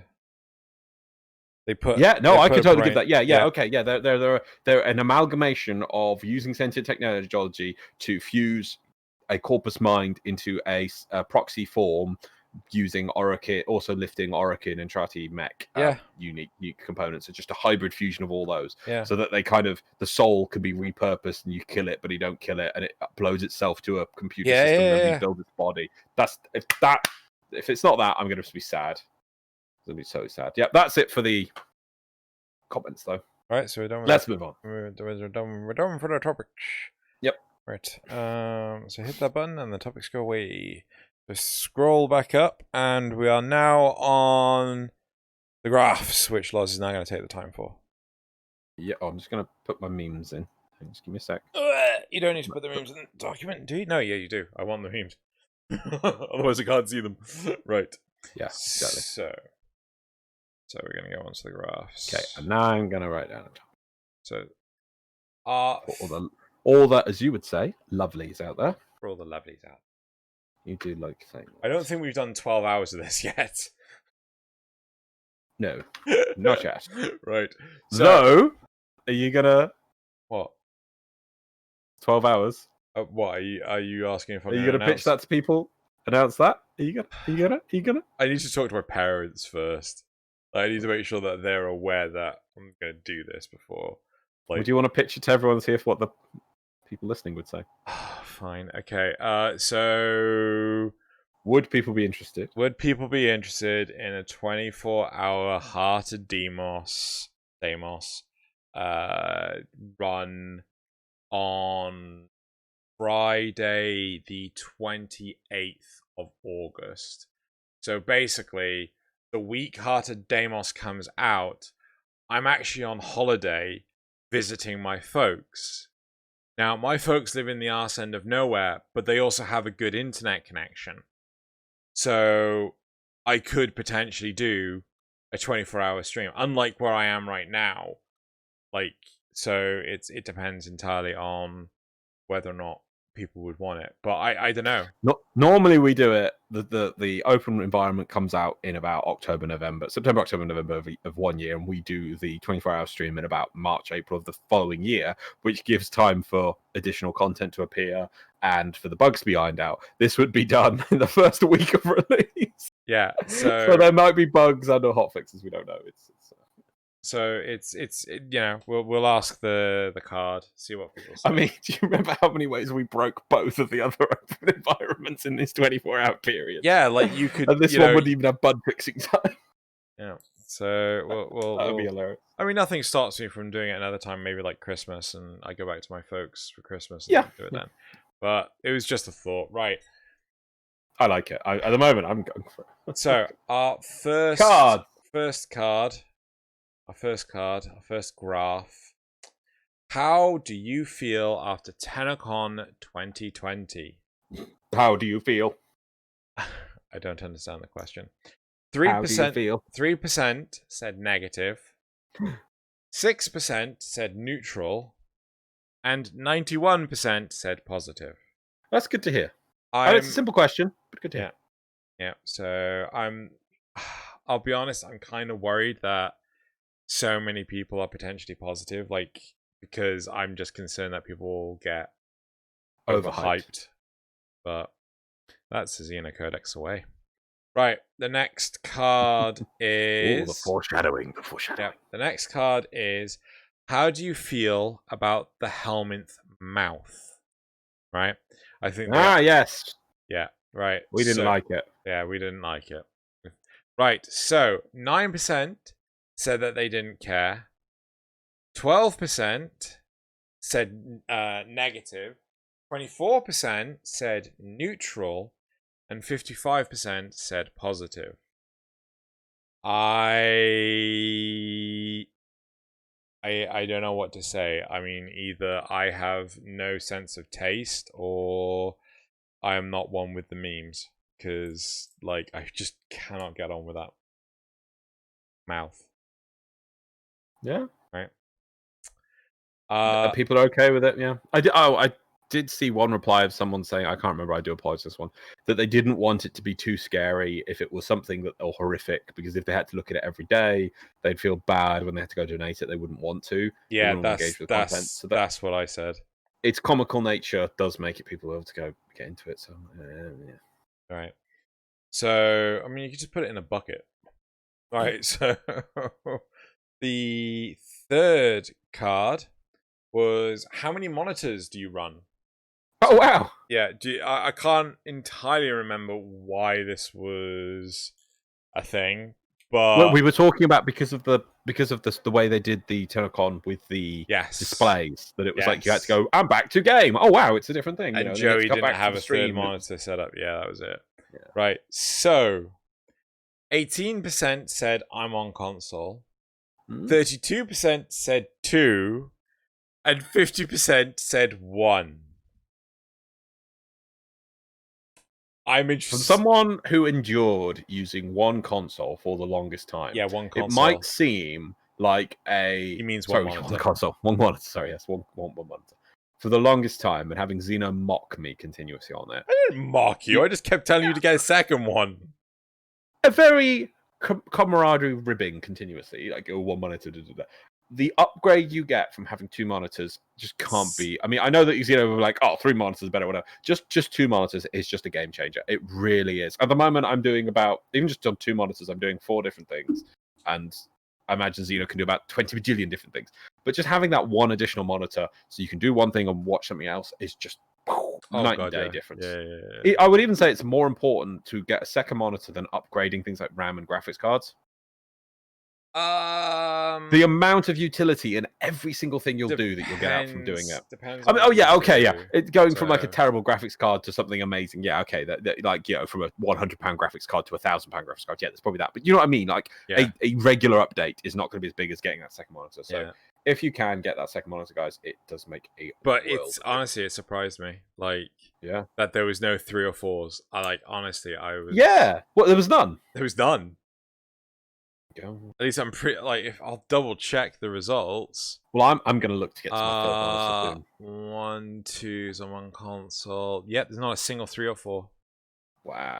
Or 4 plus, but you know. So that shocked me, right? So next we have would you like to see a public test cluster for the Heart of Deimos? Now, before we go into this, my motivation is like, a part of me wants to see a public test cluster for it, because then hopefully we can weed out any potential nasty bugs before release. But then the negative side of it is it could potentially like for Spoilers? basically spoilers out of the wazoo, right? And that's, you know, just do this, do that, you know, and it guts the system because it's not in front of everyone. Well, I'm more for like the quest. If the quest can have any big reveals, they'll be ruined by the test cluster. Yeah. Right. Unless they can disable the quest and just let people test maybe the. Actually, I won't say that because that was what people said and things. So this one, I actually got some comments, so I'm just going to go through some of them. Okay. Well, should I do the results first? Oh, okay. Right. So 18% said no, 33% said yes, and 48% said that they didn't care. Right. So, Kenneth Cunningham voted yes on test cluster, just so this update doesn't get marred by the hate gained from problems that might have been found within a test cluster. I appreciate That's a good point, is that a lot of people are like, oh, if you just did some testing, you would be able to find all these bugs. I agree with that. Even though we've reiterated the point, I don't remember when they originally made this point, but like 1 hour of the game being live does like more testing than they can do in-house in like months, doesn't it? Yeah. It's because so many people are playing it, so it's like it's just So I can agree with that. Solinif, public test cluster for Heart of Deimos, yes. Just for the sake of bug fixing to test out systems the update includes. Also give DE a chance to fix some things if they need to for the official launch. Nice. Varley Clowen. Before that, I don't see them like changing / fixing anything. This would just be to find bugs. Like any like, oh, say for sake of argument, they decided that they were going to go and put Arcwing in release. I cannot see like the public test cluster changing their mind on that. Sorry, what was the next person? Varley going. Although I would say that what it could do, because I know we're getting a lot with this, we're getting the new Warframe, and it would at least let them preempt the change, because Warframes get changes like just after release and feedback and things. So it would allow them to get maybe a bit ahead on that kind of thing, right? So that the first few hot fixes of the after the patch could actually get the updated changes, maybe rather than getting the feedback after the, you know what I mean? So it could speed that up at the very least. Varley Colon, I want the HOD to be tested for as many bugs as possible for them to be fixed. Heart of Deimos. But that's solely why. Oh, Heart of Deimos. I'm extremely curious about the lore and items they're going to add, but the spoilers would be insane. Yeah, that's a fair point. Now, the negative ones. Ali Al Khatib. I don't think we should get a test cluster for Heart of Deimos at all. It is a simultaneous release. A simultaneous release. There shouldn't be anyone getting it first. It is counterintuitive at that point, but maybe for ability swapping if somehow they are broken, aka interactions that break the game, soft lock it or something. It's a fair point. Hopefully they can do internal testing on that kind of stuff. But I mean, I can't remember. It is one ability that Warframes are donating. Yeah, only one. And how many abilities can you put on a Warframe? One. So it is 1 for 1, right? So you can't make a Warframe of 4 powers from somewhere else. No. Okay, cool. Right. Yes, so maybe just that. And the last one I had on this is from Petter, which I think also might be STVev7. Now, it's not English, it's not their first language, I'm going to say this. So I do appreciate some changes. Okay, so would you like to see a public test case on Heart of Deimos? No, it's only 2 weeks before release. If the community dislike something, D has less than 2 weeks to redo it or something different that could be even more broken or have worse effects than if they left it alone and like they did with it obviously sort of working from what I saw. And if something happened to it, they would know why. They insisted improvise the system that broke at any minute on a live build. Community would rampage, although it's a bad update, so I'd like to. They didn't test close a Heart of Demos, right? So, I see what the point is. They're saying that if they did a public test cluster and then they decide to do massive changes based on that feedback, that could then become more buggy because then I have time to make it better still. Yeah. There's that. So that's that for that. Cool. Right. Next card. And then the last card is how do you feel about last week's episode? Last week's 10 o'clock structure. So 9% said negative. Last week we had no negatives. 29% said neutral / don't care, and 62% said positive. So that's higher. I love with the positive. timestamp. I think it's a perfect time we sort of play around with this because with the timestamps that we're trying to do better, you can find your way to do YouTube videos easier now. Yeah. So very interesting. I do like that originally when we suggested this, it was all negative, and now then it became I agree with it. People are like, don't like change, and then it's just like, no, we like this. So, right, we'll keep going. We'll just keep playing with it. If anyone has suggestions, we always look to improve the show. So yeah. Cool. Right. Patreon questions. Yeah, as long as you take the time now. That means I have to you'd have to like cover for me for a few seconds because I have to both get the Patreon questions up. Do you want me to write down? Well, that would be nice if you did that for that. But don't worry. Why didn't you tell me? Well, because I covered for it by sort of mumbling. Well, I said take the time down, and then you were just fumbling around. Well, I was getting the time down. Well, I was coming off of the questions. While also getting you. Well, but I can't. Well, I suppose you're right. I could. What I should do is preempt the Patreon questions in a window then, before I can just put the time down. Anyway. Nick Evans says, with TennoCon come and gone, and a very specific set of updates being shown and discussed, D have fulfilled their promise of show what's ready, don't hype what's not. But what things did they show or discuss that lead you to think further ahead into the future and picture their potential in relation to the things D have formerly hyped but not released? Or do you think that the overall presence of things like Demos Lore, the mech launcher, because apparently we can take mechs out of Demos... Oh, this is a second someone else said this. Go. And so on won't actually be important at all. Oh, God, if we can take the bloody mechs off of bloody Demos, it's just like, no! Is this a case of, oh, right, no one likes operators. Let's make the operators into mechs. What happened to our... melee aging operator? Moadib operators. Moadib, what, combined with worms? No, sorry, Fremen. Fremen? Well, I mostly meant Moadib because, like, you are the Moadib.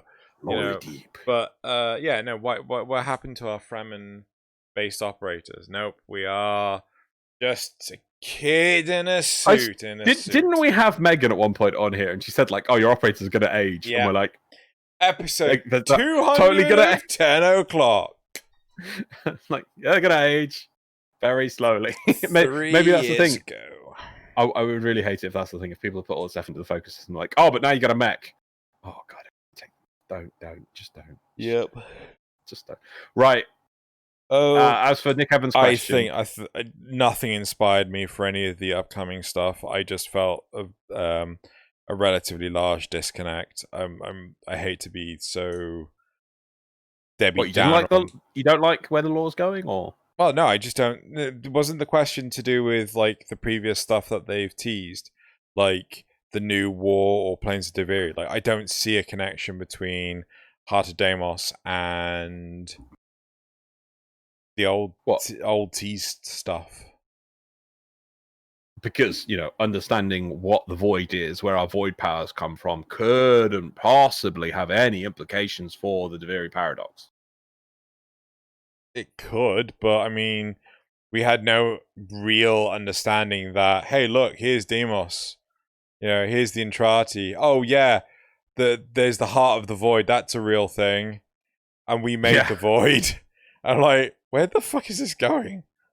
We'll have to see. We'll see.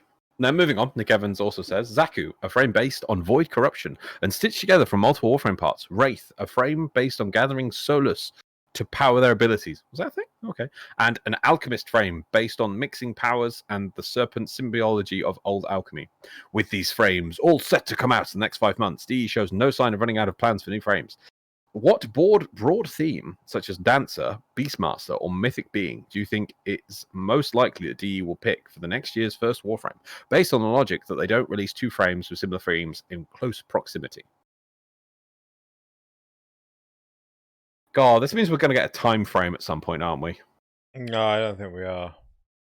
Kronos, the time frame. Do you say Kronos? Yeah, I think that was a project from Okay. years ago.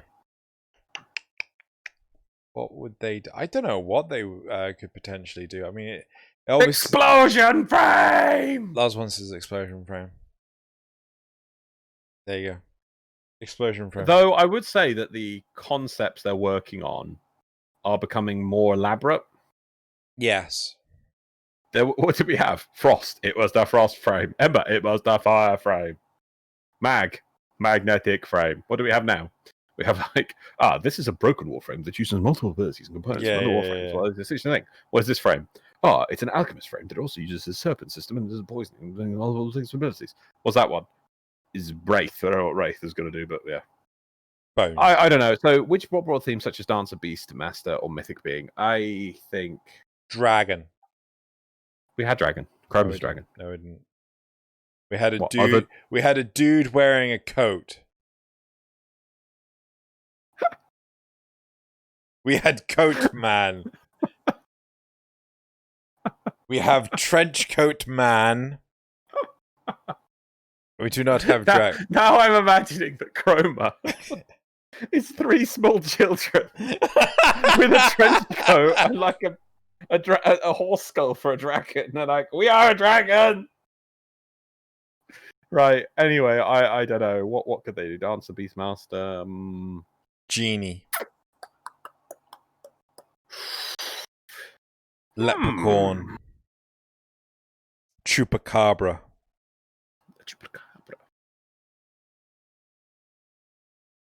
They're going to run out of concepts eventually, but I don't know. Surprisingly, we've not had like a spider frame. Like I still, I would have thought. Like, but I think a large part of the problem is that the enemies wouldn't know how to attack the warframes that are latching onto the wall or the ceiling or anything. But they'd make it that as examples from Nick Evans, like Beastmaster. So it wouldn't, the Warframe itself wouldn't, but maybe it would make spiders that do move around in different ways. No, I don't like the same idea anymore. We have to burn down Warframe. Moving on. Joshua Minix, so the weird question about what resources taste like no longer being mere memes. Right. With the more of the helmet being open on a completely serious topic, what resources taste the best? And will you be feeding it specifically a meal with those in mind? Well, now we actually realize it's not just about how does X resource taste. We have to consider how they taste with relation to other to create a suitable meal for the different palate, the varying palate that the helmet will require. Yes.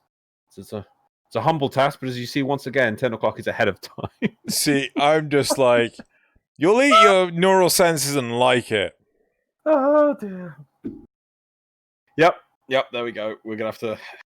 It's going to be meal-based resources. So I think you want to start out with your starter. Let's do a 3-part course meal. Can I ruin this?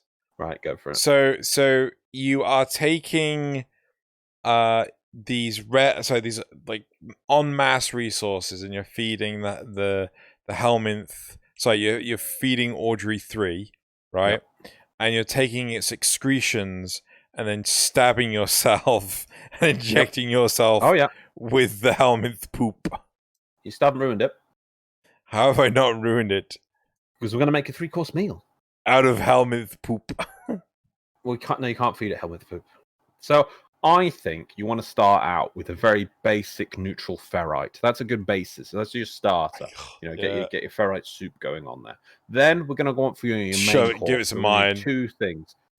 Just give it some iron. So for my main thing, I think what we want to do is we want to move away from the solid thing of iron. We want a technosite and plastered mix for that crunchy yet sort of expanded. You got to have your carbohydrate, which is your technicite, and then you got your plastered in there as well, so that you bulk it up a bit. That's your main course. And then for a dessert, I'm thinking an Orokin cell. Just crack it open like an egg. Have that. It's aged for thousands of years just to finish off as your dessert. There you go. Zoogle says, "How do you like the new Microsoft Edge browser?" What? Zoogle asks, "How do you like the new Microsoft Edge browser?" Uninstalled. I really like it, Zoogle. I actually use it. I use it as my main browser now. I like it a lot more than Chrome because of the way because of the way companies are moving. I would rather move back to Microsoft, which has always been there, and they're just like, we make stuff. It's kind of stupid, but we just make stuff. Whoop-de-doo. Whereas Google, like, evil company, gone to work with China. So I moved back to Microsoft Edge browser, old and classic, and I actually really enjoy it. It has all the features. The thing is, when it was Internet Explorer, it's like you could see that Firefox and Chrome had all these additional features, and that Internet Explorer was like, oh, I'm not going to have any of these features. I don't notice any feature anymore that Edge doesn't have that the others do. So I like it. I think the reward system is a bit weird. I've been trying to do the rewards, but I think it's a bit desperate. But at the same time, maybe it'll get people in. I like it. I think you and I need to have a conversation after this. I like Edge. It's brilliant. Uh-huh. I use more browsers than you do. Yeah, I use one browser for a reason. Moving on. You're stupid. And I told you about that browser. Wait, I keep looking over there for the camera, but you're up there now. Right.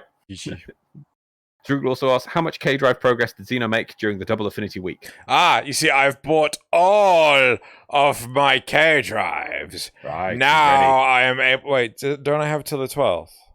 Yeah, you got something like that. Now I will waste the entirety of the weekend leveling up my K-Drive rather than recording the Xeno Codex for your entertainment. You will just be waiting. Have to wait.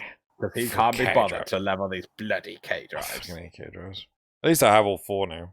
Skev7 says, how would you do new storyline after new starting quest? Cut down Second Dream to boost player, or let them go through all quests before and after Second Dream? I would probably guide them a bit more with the narrative. So, like, add in more quests. But the idea... So, after you finish War's Prize, you're basically given another quest, and part of it is to do with finding stuff out for yourself, like learning how to find this stuff out, and like going from there rather than just like, oh, you have to go here and do a thing. Oh, you have to go here and do a thing. Like what most quests typically are. I think it's important to sort of ease people into it, which Force really Prize doesn't do. It's just like, you're right. And have fun. They really should have, or make it somehow, that the whole solar system, between Vor's Prize and Second Dream, because I think by the time you're on Second Dream, that you're carried. But they should add in voice lines and a narrative to carry you between those 2 points through the star chart. You do the other quests. You do things. I know, but all the other quests are so insular and individual. There needs to. It should be maybe just lines for Ordis, where Ordis prompts you, "Hey, go do this. This is what we're doing now. This is what this plan's about. Oh, we're moving to Mars. Just so you know, this is a Grineer area. We be aware for the Grineer doing this, this, and this. What are the Grineer doing? Oh, what happened to the Martian colonists? Give me a bit of background for Mars. Just with Can audio we line. Please go see the Myconans again. Yeah, could we please? But do you know what I mean? It's that I'm just thinking that I know that. Obviously, the game started with a thing of here's the star chart, just get on with it, enjoy being a space ninja. But if they really wanted to get a lot of people in it, I think they need to rethink that it needs to be like almost like a single player game story from start to finish, up to Second Dream. After Second Dream, you've got them. Yeah. They always said about this. They used to put some elements towards it, like that when you went to a new planet, the boss would moan at you and introduce itself. But it just needs to go one step further. Just make it a narrative through the whole star chart. And I think they're going to have to do that at some point. Or they're not. Leave it. Because as you're saying, you get after Vor's Prize, it's like, wow, you've done Vor's Prize. Now what? Get on with it. Yeah. Right, that's it for the Patreon questions. Cool. Right, move straight on to the other ones, the community responses. Cool. Okay. Right. Okay. First one. Frosthawk 2815. Have you guys heard of the Patreon lawsuit? Do you have plans should Patreon go belly up? If you didn't know, the lawsuit basically found Patreon responsible for torturous interference, is now responsible for paying arbitration for thousands of others in very similar cases in relation to content creators, and they removed at like $10,000 per arbitration. I'd consider diversifying your source of income from this channel and the others, as well as warning your donators. I would be one, but I'm poor. Love you guys, though, just in case you don't want to see anything happen to your ability to make great content. Thank you, Frosthawk2815. Yeah, Loz pointed this out to me, over a week ago? It was over a week ago. Yeah, I informed Xeno of these things. Yeah, and I'm in the process of setting up a subscribe star, but it's confusing as hell.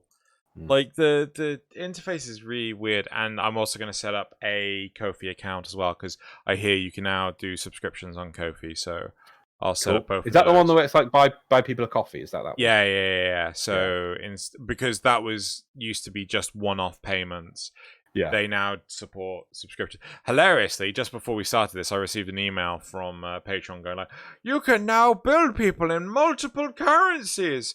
That's nice, Patreon. Stop fucking it up. So yeah, it's going to be interesting to see. So so just so you know, Xeno is looking to diversify his platform.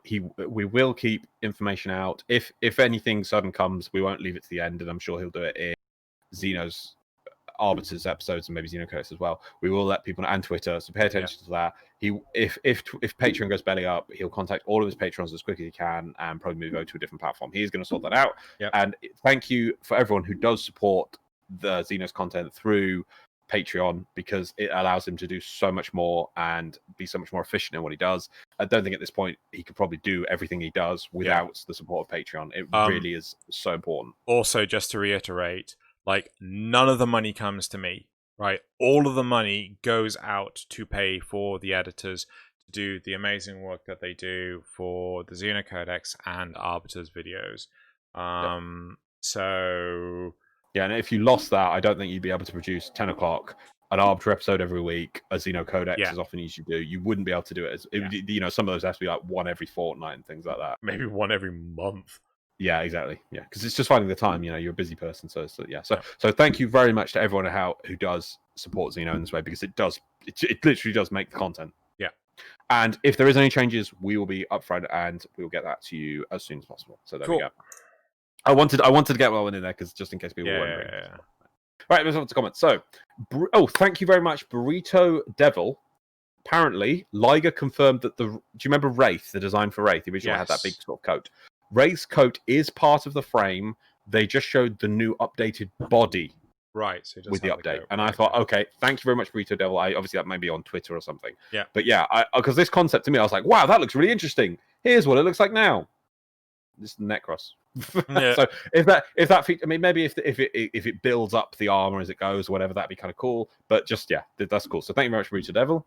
Yokai1235. By the way, this is going to be the 5th rehash of the bounty system. Is it the 5th? How is it a rehash? Yeah, I mean, you could go the Plains, Fortuna, Demos, but I mean, you could say that it's the 3rd time they've done it. But how is it a rehash? And I don't see how you get the 5th on that one. No, so please let us know. I'd argue that dropping the incursions and making the bounties available on the open world, that's a rehash.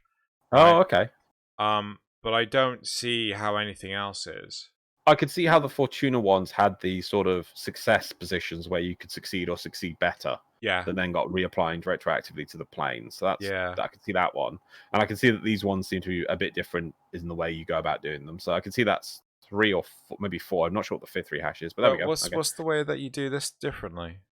Well, it teleports you back up to the start. You get the missions from Mother. No, that's because you interact with the thing. And so you're interacting with a MacGuffin to take you outside, and you're interacting with the.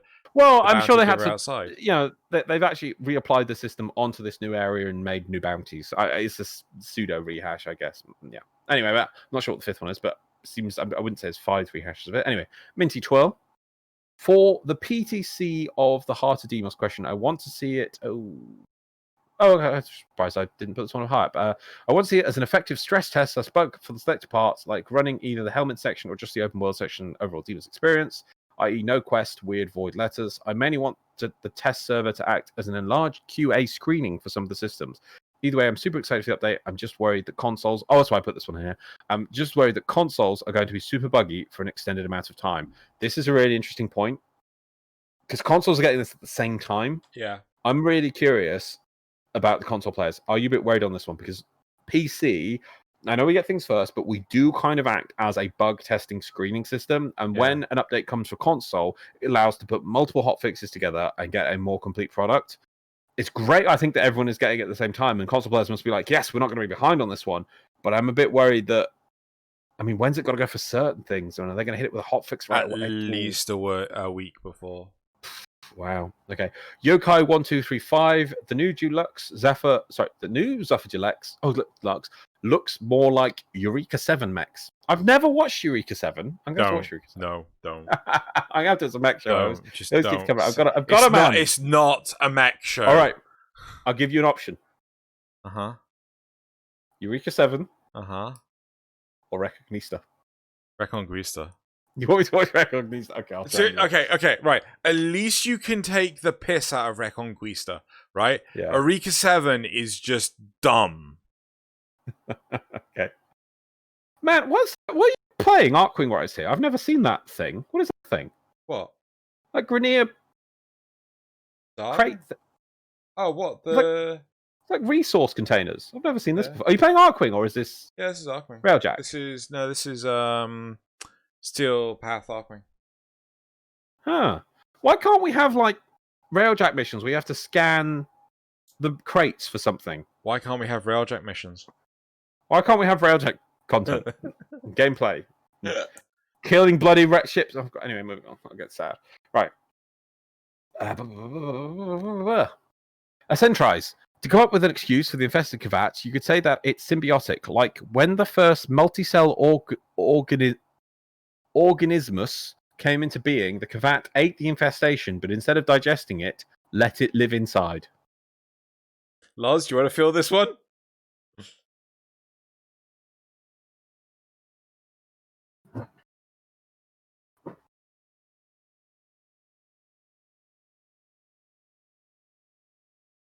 Kind of expected him to take the microphone with him, and then you just hear a toilet flushing sound.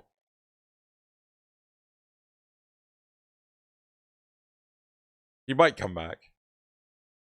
Not entirely sure.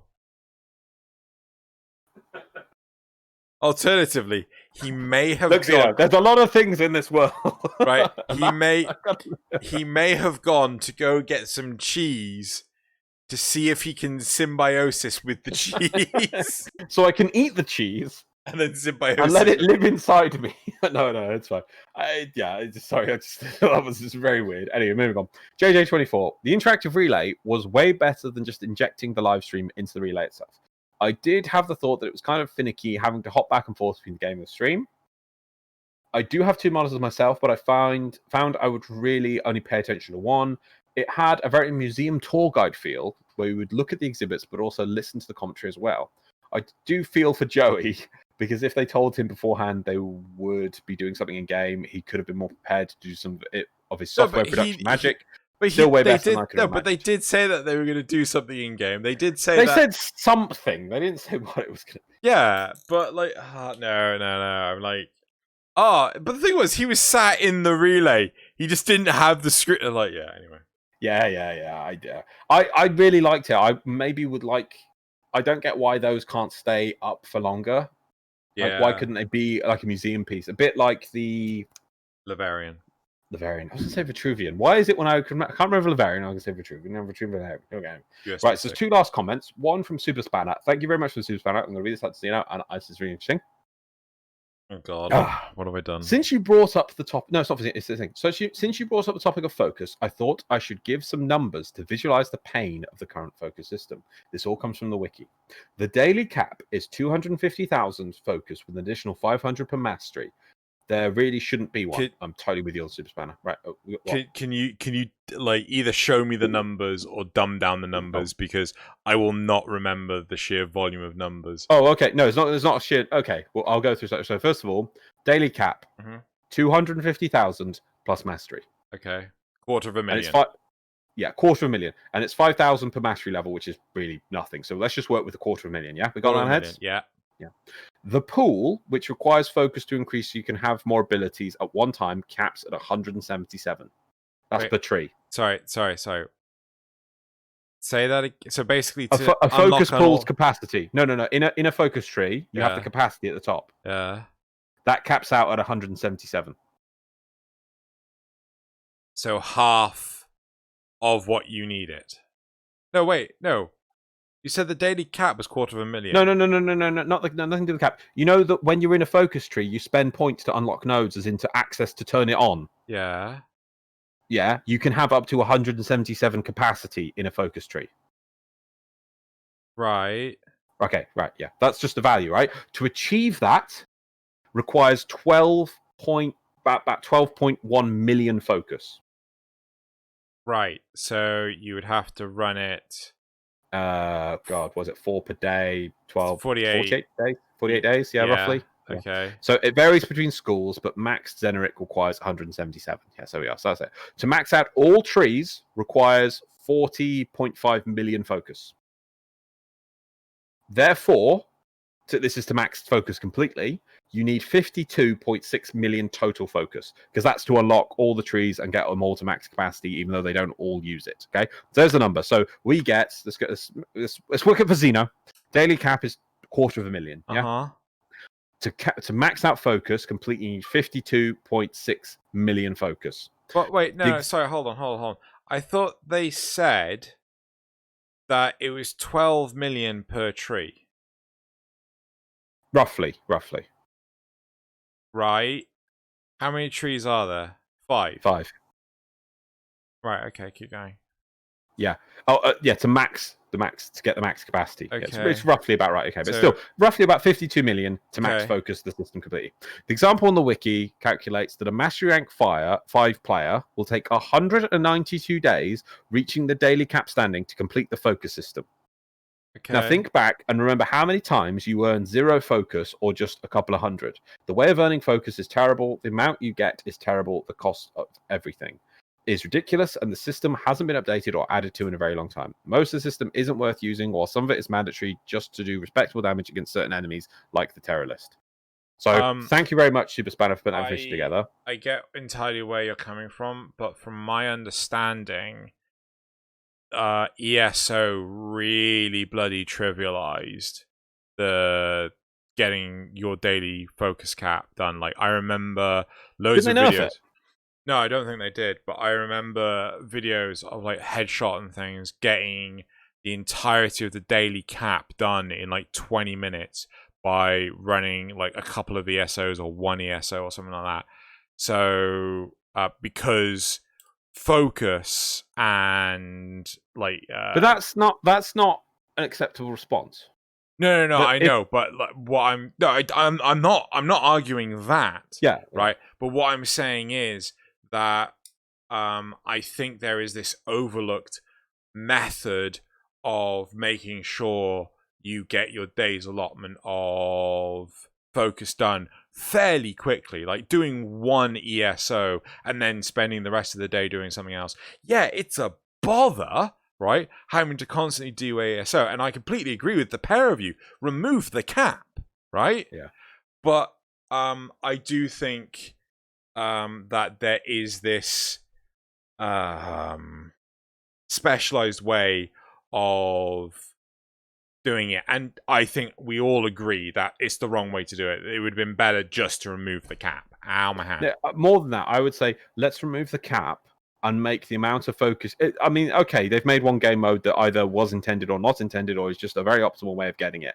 it's stupid that the game never points you towards that as your focus. This is like if that was the only way to get focus, I can understand. It's like you need to go play this every day. It's like, okay, yeah, play it for 20 minutes, get my focus done, right, move on. But no, because the game is like pointing out that you can get focus from everything. But in reality, it's stupid to try and get it from everything. That's how I play it. I've never really tried to max out my focus. I just play the game. And I get a piddling a couple of thousand here and there when I just do missions randomly. I'm never trying to max it out. And it's stupid that we're getting to the point that is this system mandatory, because it kind of is for some content, but then it's like, are we moving on for it, or are we going to start going, we need everyone to get this so we can accept that everyone has an operator with a maxed out tree? They need to renormalize how much mastery, how much focus you get from all content in the game. Maybe even get rid of lenses, or just make lenses more accessible, and so that, you know, just playing normal missions, you can get focus. Get rid of that cap. We need to be getting everyone to maxing out, looking towards maxing out at least one focus tree. I think you should get rid of lenses. I don't think they should keep them. I think a large part of the problem with lenses is the ambiguity of where to find them, what they mean, how they're not recyclable, so on and so forth. Oh yeah, and there's so many tiers of them now as well. Like it's just like, what is this system? It's three or four tiers. I think there's 4 of it, because you've got the normal, the greater, the eidolon, and I think there's one on top. Let's have a look. Focus lens. Normal, regular, greater, eidolon, lure. Yeah, that's what lure lens. What the fuck is this? And they're not reusable, are they? No. So I think part of the problem is because they're not reusable, players don't care. Like, it would be better if the lens was on the Warframe slot. So like your primary weapon has a lens, right? Yes. Your secondary weapon has a lens. They become like arcanes. Effectively, yeah. Right. Yeah. But they transcend each arcane. You get the idea. Yeah. I think that's a good point. Yeah, you make a very good point there, Xeno. Because I do understand, I do appreciate it, like they make it easier for you to grind. That's a cool idea, but they're just not like, apart from adding more lenses, they haven't done anything to the focus system in ages. Yeah. It's not like they're giving you evergreen rewards or any reason to keep leveling it or a consumable system in it. So I think get rid of that cap. Yeah. Anyway, thank you very much for that. And the last comment reply is from Chris Mahan. And I had to put this one here because I thought it was just so poignant. The frame I hate the most is Vault. Okay. There was nothing else. Chris Mahan just decided to let you know. Just so you know, Xeno. The frame he hates the most, or she, sorry, they hate the most, is Vault. I don't blame them. There you go. Right, that's it. Let's move on. Right. Okay, so it just, there was no explanation what that meant. It was just like, frame I hate the most is Vault. I'm like, good on you. Cool. Right. Let's move on to the. No, I can get back on. Memes. Okay, cool. Right. Do you need me to paste them in here for you? No, have I hit F11? That was weird. I need to just open them, it's fine. Except for you haven't turned them into links. You and your weird I'm just copying them from Notepad++. Well, why has it got this weird red formatting in text and shit? No clue. Oh wait, no, you've got it highlighted, that's why. Oh, that's fine. Right. The first meme, it's called Doot. Oh, shit. Yes. No, wait. Yes. What? Point of view. You are a Grenadier Marine, and Zaku uses their 4th ability on you. Oh my god. I just remember the 4th ability was the skeleton, wasn't it? Yeah. It was a skeleton. There you go, Doot. Oh. Right. Now, meme number 2. Catching up on Tenno Live and seeing that Firewalker is going to be a swappable ability. So here you have the Destiny 2 with, was it Gary? Was it Gaul at the start when he kicks the player, the Guardian, off of his ship? Nezha. Yeah. So Gorse is kicking Nezha off his ship. I am Gorse, and your speed is mine. Because Gorse will be able to take Firewalker from Nezha. Right. And the original thing, it was Garl stealing the light from the Guardians. Yeah. But I'm. Oh, sorry. That's when the characters. Okay, now I understand. But the why didn't they just put Nezha's head on there? I'm confused by that. Yeah, they should have put Nezha's head rather than right Nezha, because it looks like the character, this Gorse Goal, has Nezha as like a His crotch crotch label or something. Yeah, it's like his crotch. Yeah. This is my Nezha. I'm like, what? Should have been like Nezha, just yeah. But does Firewalker like increase movement speed? I thought it just decreased friction. I think that would be like the last thing you would want as a Gauss. Ting tang. Walla bing bang. Abilities. Firewalker. Knights. Nidus Nezha ignites his Windfire wheels to gain 25% bonus movement speed for 30 seconds. Wow. Right. Number 3, is it? Yep. Maybe speed clicking on answers wasn't a very good idea. Heat of Demos, 12,388. We all make mistakes in the heat of Demos, Limbo. I don't know what that original thing is from, but I'm just like, Heat of Demos. I saw the heat. I was like, oh, that's wrong. You're lucky, right? Because wasn't Heat of Demos like your top left one? Bottom left. Okay. Because like mine, like my top left one was Heart of Deimos, but it was Deimos. The I was moved. The I and the M were the other way around. I'm like, yeah, and like I loved it. Don't get me wrong. I think it was like one of the best parts of TennoCon 2020. I don't know why I was struggling with that mentally, but I would have preferred it if you could click off and then click back on, but you don't get the same score. Like you get the score when you click back on, because if you make a mistake like that, you just completely penalize. Do you know what I'm saying? Sometimes, like, you could recognize your mistake before the answer's given. Oh, right, but you couldn't change it, right? Yeah. Well, no, you could change it, but you would get the time you're changing. No, you couldn't. You couldn't change it. Oh. Right, that's what I want. So you could. Oh. So I wanted you to be able to change it, but you got the score at the time of your changing. Yes. That's what I'm saying. Right. So, next one was it number 4? Number 4. Yep. We won, Mr. Stark. Community. Game is buggy and broken. 1 out of 10. DE. Release Hydro Prime trailer. Community. Perhaps I treated you too harshly. People love that trailer. I don't get why. I don't. It was all right. I would think it could have been better. At the end, you should have seen like a load of Grenadier. Really should have been a lot more Grenadier underwater. Right, moving on. Meme number 5. They left it behind. Oh my god! I love this meme format. It was used again also this week for, I think it was like DE and like giving Excalibur, and it was like. Mag was drowning, and then the bottom it said Vault in the thing. But I love this one because it's like, yay, Deimos! And like Fortuna's like flailing, and it's like, who cares about Cetus? I think I like the fact of 3 open worlds. Maybe they're going to do the 4th with the Paradox whenever that comes out. But at this point, now that they've got several, they do need to go back and give Cetus some quests and some depth, and just they've got the platform now. Do something with it, like the Submergelon. Yes, well, yeah. Boats. We can all have Tenno boats. Right, and then moving on. This is what I wanted to use last week, but we didn't get it because it was just bugging out. So we got it now. I know someone is excited about the new update. Shy. Reb feeding Mag to Helmet. Ha! Yes, die, trash. Oh, I love my baby Yoda. Yep. One meme I can truly get behind. Yeah, have you seen Mandalorian? I haven't. Oh my god. Part of me wants. I just love that face at the bottom though with the die trash. He's looking in the snogging direction. God. Part of me wants you to come over tomorrow just so we can just spam watch Mandalorian. Right, let's. We're busy. I know. Got K drives to level.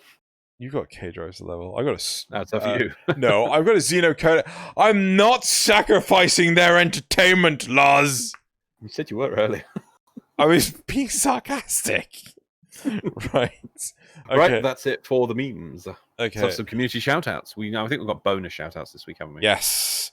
Though Xeno is a generous.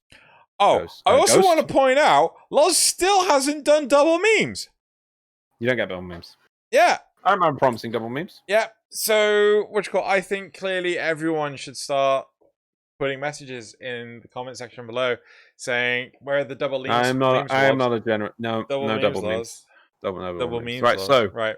So look at this. I've also realized I've screwed this up because I haven't hotkeyed all the bloody things. Right. So, okay. So you clicked on the first one. Right. The first community. That's the memes. Shut up. Right, the first community shout out. First community shout out is Oberon and original character. I think it's called Lilith, by Seabass. I think this is a commission, but this is pixel art. Loz loves his pixel art, and that Oberon. Save. OJs. Oh man. OJs. OJs. I need to save this. That's Yeah. cool. I don't think in my whole life when I'm an old man, I'm gonna be like my walls of my house. I remember my grandchildren be looking. I was like, "What's this open?" It's like, "This is pixel art, young one. This is a beautiful time of an age gone by when pixels were powerful and beauty had to be admired for the imagination." And they're like, "Okay, boomer." Do you know what I'd love to do? I'd love to have a custom wall done. Like, I don't know how much it probably costs a fortune, but like loads of different characters from loads of different games, because like loads of games nowadays are become pixel art heavy. Yeah. And I'd like to actually have the characters in their like original pixel art dimension sort of thing. So the resolution on what's the name of the character? Skull Kid it's just called Skull. Is higher than the resolution of the Dead Cells character, right? Or Sonic the Hedgehog and things like that. So like I'd like the size of the pixels, like they'd be comparable to each other, so they'd be next to each other side by side, but the pixels would remain in their original scales. Does that make sense? Yeah. So I don't know. I'd love to have like a sort of like a memorial wall of that kind of thing. But I'm a giant gamer nerd. I love it as an art form. Yeah. The second community shout out. I shall pull myself away from that. But look, the second community shout out is Infested Kubro and Combat Anime Girls by La Apple Prime. This is where I remind people that NSFW content is allowed to apply from the new Create program. This wasn't tagged NSFW, was it? It's not. I don't think it is, but at the same time, it's. But like, it's a little spicy. Okay, I'm not going to deny that, but I don't know. Like, I thought this was actually really well done. Oh, it's amazing art. It's beautiful. It really is. It's also, maybe I'll just put. I'd watch that anime. I'll put NSFW on the thing. So no, I don't think it is. But well, no one's at work anyway, right? So yeah. Fair point. The third community shout out is Our New Mama by GNP.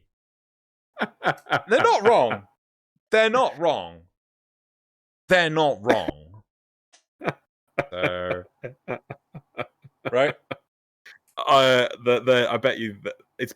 I was actually thinking recently. It's been a while since D has given into the community in a meme way. Like, we never really got Durfanu. Clem has gone massive. We've gotten Popcorn, I guess. I totally can see them doing something with this. Popcorn existed before he became a meme. Like Durfanu and Clem existed as memes before they existed in right, but Popcorn was just a nameless robot that got crushed in a trailer. Yeah. And then people said, Can we have that as a thing? And it became Popcorn or whatever. So I can totally see. I hope DE runs with this as well. It's gonna be great. Right. We'll see some jokes in some quest or something. Right. The fourth community shout out is this domestic drone plushie by Lady Rachel. Nice. So I think I showed you this last week. I think that if they should talk to DE and make these en masse, and they could sell them for a lot of the money, a lot of platinum. Yeah, a lot of the money. Right. The fifth community shout out apparently that is my... What the hell just happened? Okay, the link's the wrong link. It's the domestic drone again. Oh, But okay. I'll, I will... Oh, You can see wow. it. You can see it in the... So we showed this off before. So this is Royalty by Valdemoth and George Nimke, which... Yeah, so we showed it off before. I think the line art was done, or Trinity was done. I think Trinity was done, but now this is the complete thing. So yeah, That's awesome. right. Next, number 6 is Valkyr by Braemon. Do you know, I really love the... So, you know, you got the streetlights in the back. Yeah.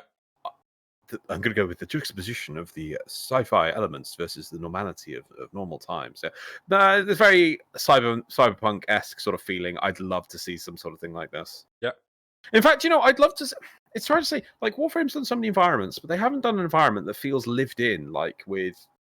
Yeah, like we're always running down gantries. Like you see this, they're fighting on a street, and you just get it just evokes. I just looking at this image, just evokes like I can feel the action, I can feel the environment they're fighting in just from this. It just encapsulates it all in this image. Like we never can really transfer that into Warframe. Where's the galleys? Where's the barracks? Where's the... Yeah. But they never like this street just with the lights and the openness of the street just gives. Why can't I have that feeling of this environment in Warframe sort of thing? Moving on. Just want it. Wow. The 7th community shout out is Jelly Bride by Chicken Draws Dogs. My debut of her part of the Thundering Invaders event. Oh wow. Yeah. Lovely. I need to play with the Vara Prime more. Yep. I have it. I don't think I've ever used it. Yep. Shame. I like Avara. The 8th community shout out is Operator by Zilftree. Okay, but Xeno, I think something you need to consider here. What? Where are her organs? I was actually going with how does spine work. If if my spine could do that, I would be a happy boy, right? Instead of all this bloody back pain I keep getting. Also, I swear that like if you could just draw a diagram of the forces on her ankle, like if you think about it, I assume there's some forward momentum here based on I think it's going towards the left of the screen, but her ankle is twisted to the right. And then her right leg is in motion carrying through. You know how you turn at the same time she's turning. And you know how you're like resisting me with the whole K drives. How does Bug do spinning? Yeah. How does Operator spin? How does Operator spine? How do Operator spine? It's still a lovely piece of artwork. Yeah, very comic book style. Do like it.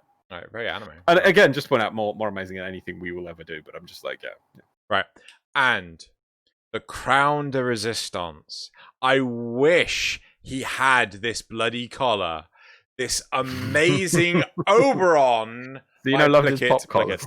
Now, this was actually... No, I just love it if Oberon had this kind of like style model or anything. Why don't you save up and pay for a Tenno artist to build it for you? They wouldn't do it. Like, it would get rejected by DE. No. I remember talking to Taylor on this. It's not that they reject things outright, it's that they discuss how things can be improved to fit within the Warframe aesthetic. They do not just outright say, well, I imagine maybe there is something, but in general, they don't.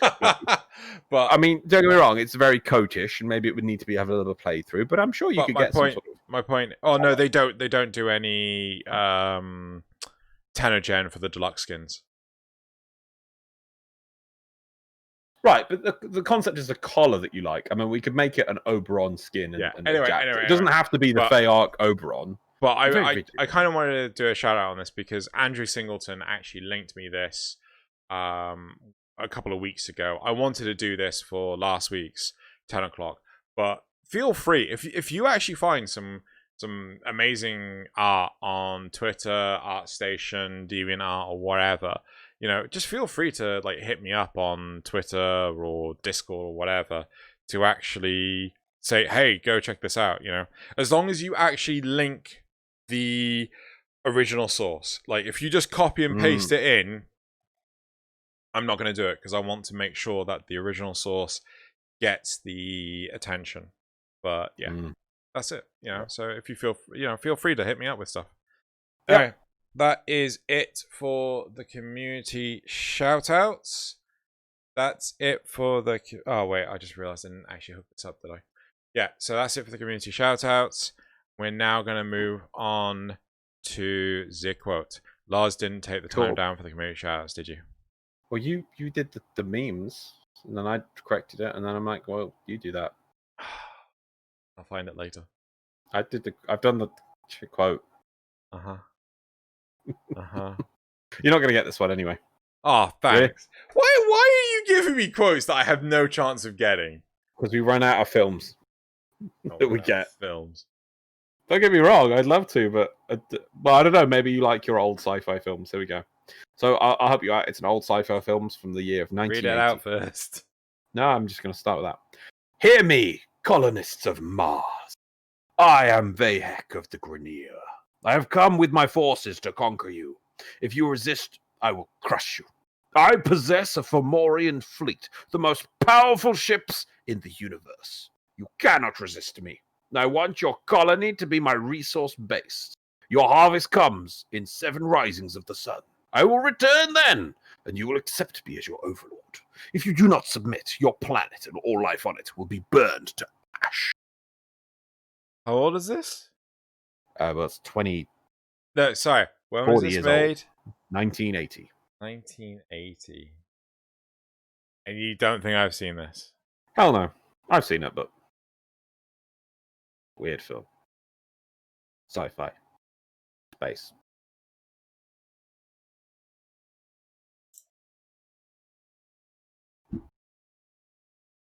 See if I can find anyone you might have recognized in it.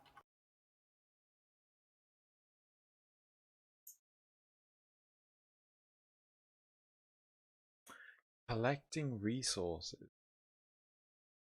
Like, how much have you just changed to this? Is it... I'll give you the original quote. Yeah, go Hear on. me, beings of Akia. I am Sador of the Malorium.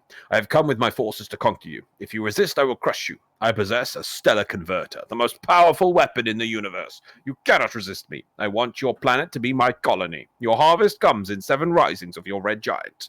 I will return then, and you will accept me as your master. If you do not submit, your planet and all life on it will be burnt to ash. I actually genuinely recognize this because of the converter.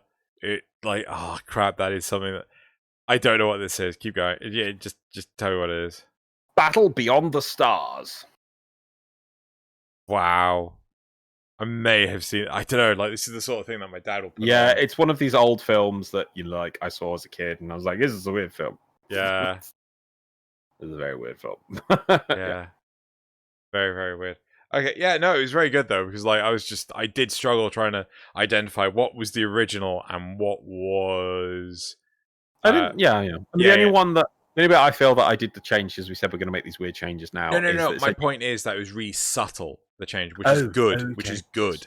Right? Good, yes. Yeah. Well, sometimes it's hard, isn't it? You find a film that you want to do that's new that could be usable, and then you look at the quotes and there's like nothing usable. You need these kind of like monologues with nouns and things that you can change for it to be, good. It and them and they and my troops and we are the blank.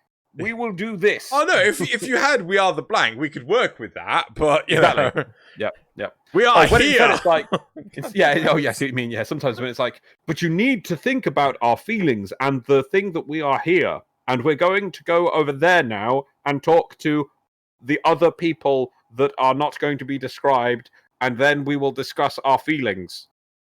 You'd actually think the script was actually written by like a comic book store owner that had not a whole lot of experience writing scripts.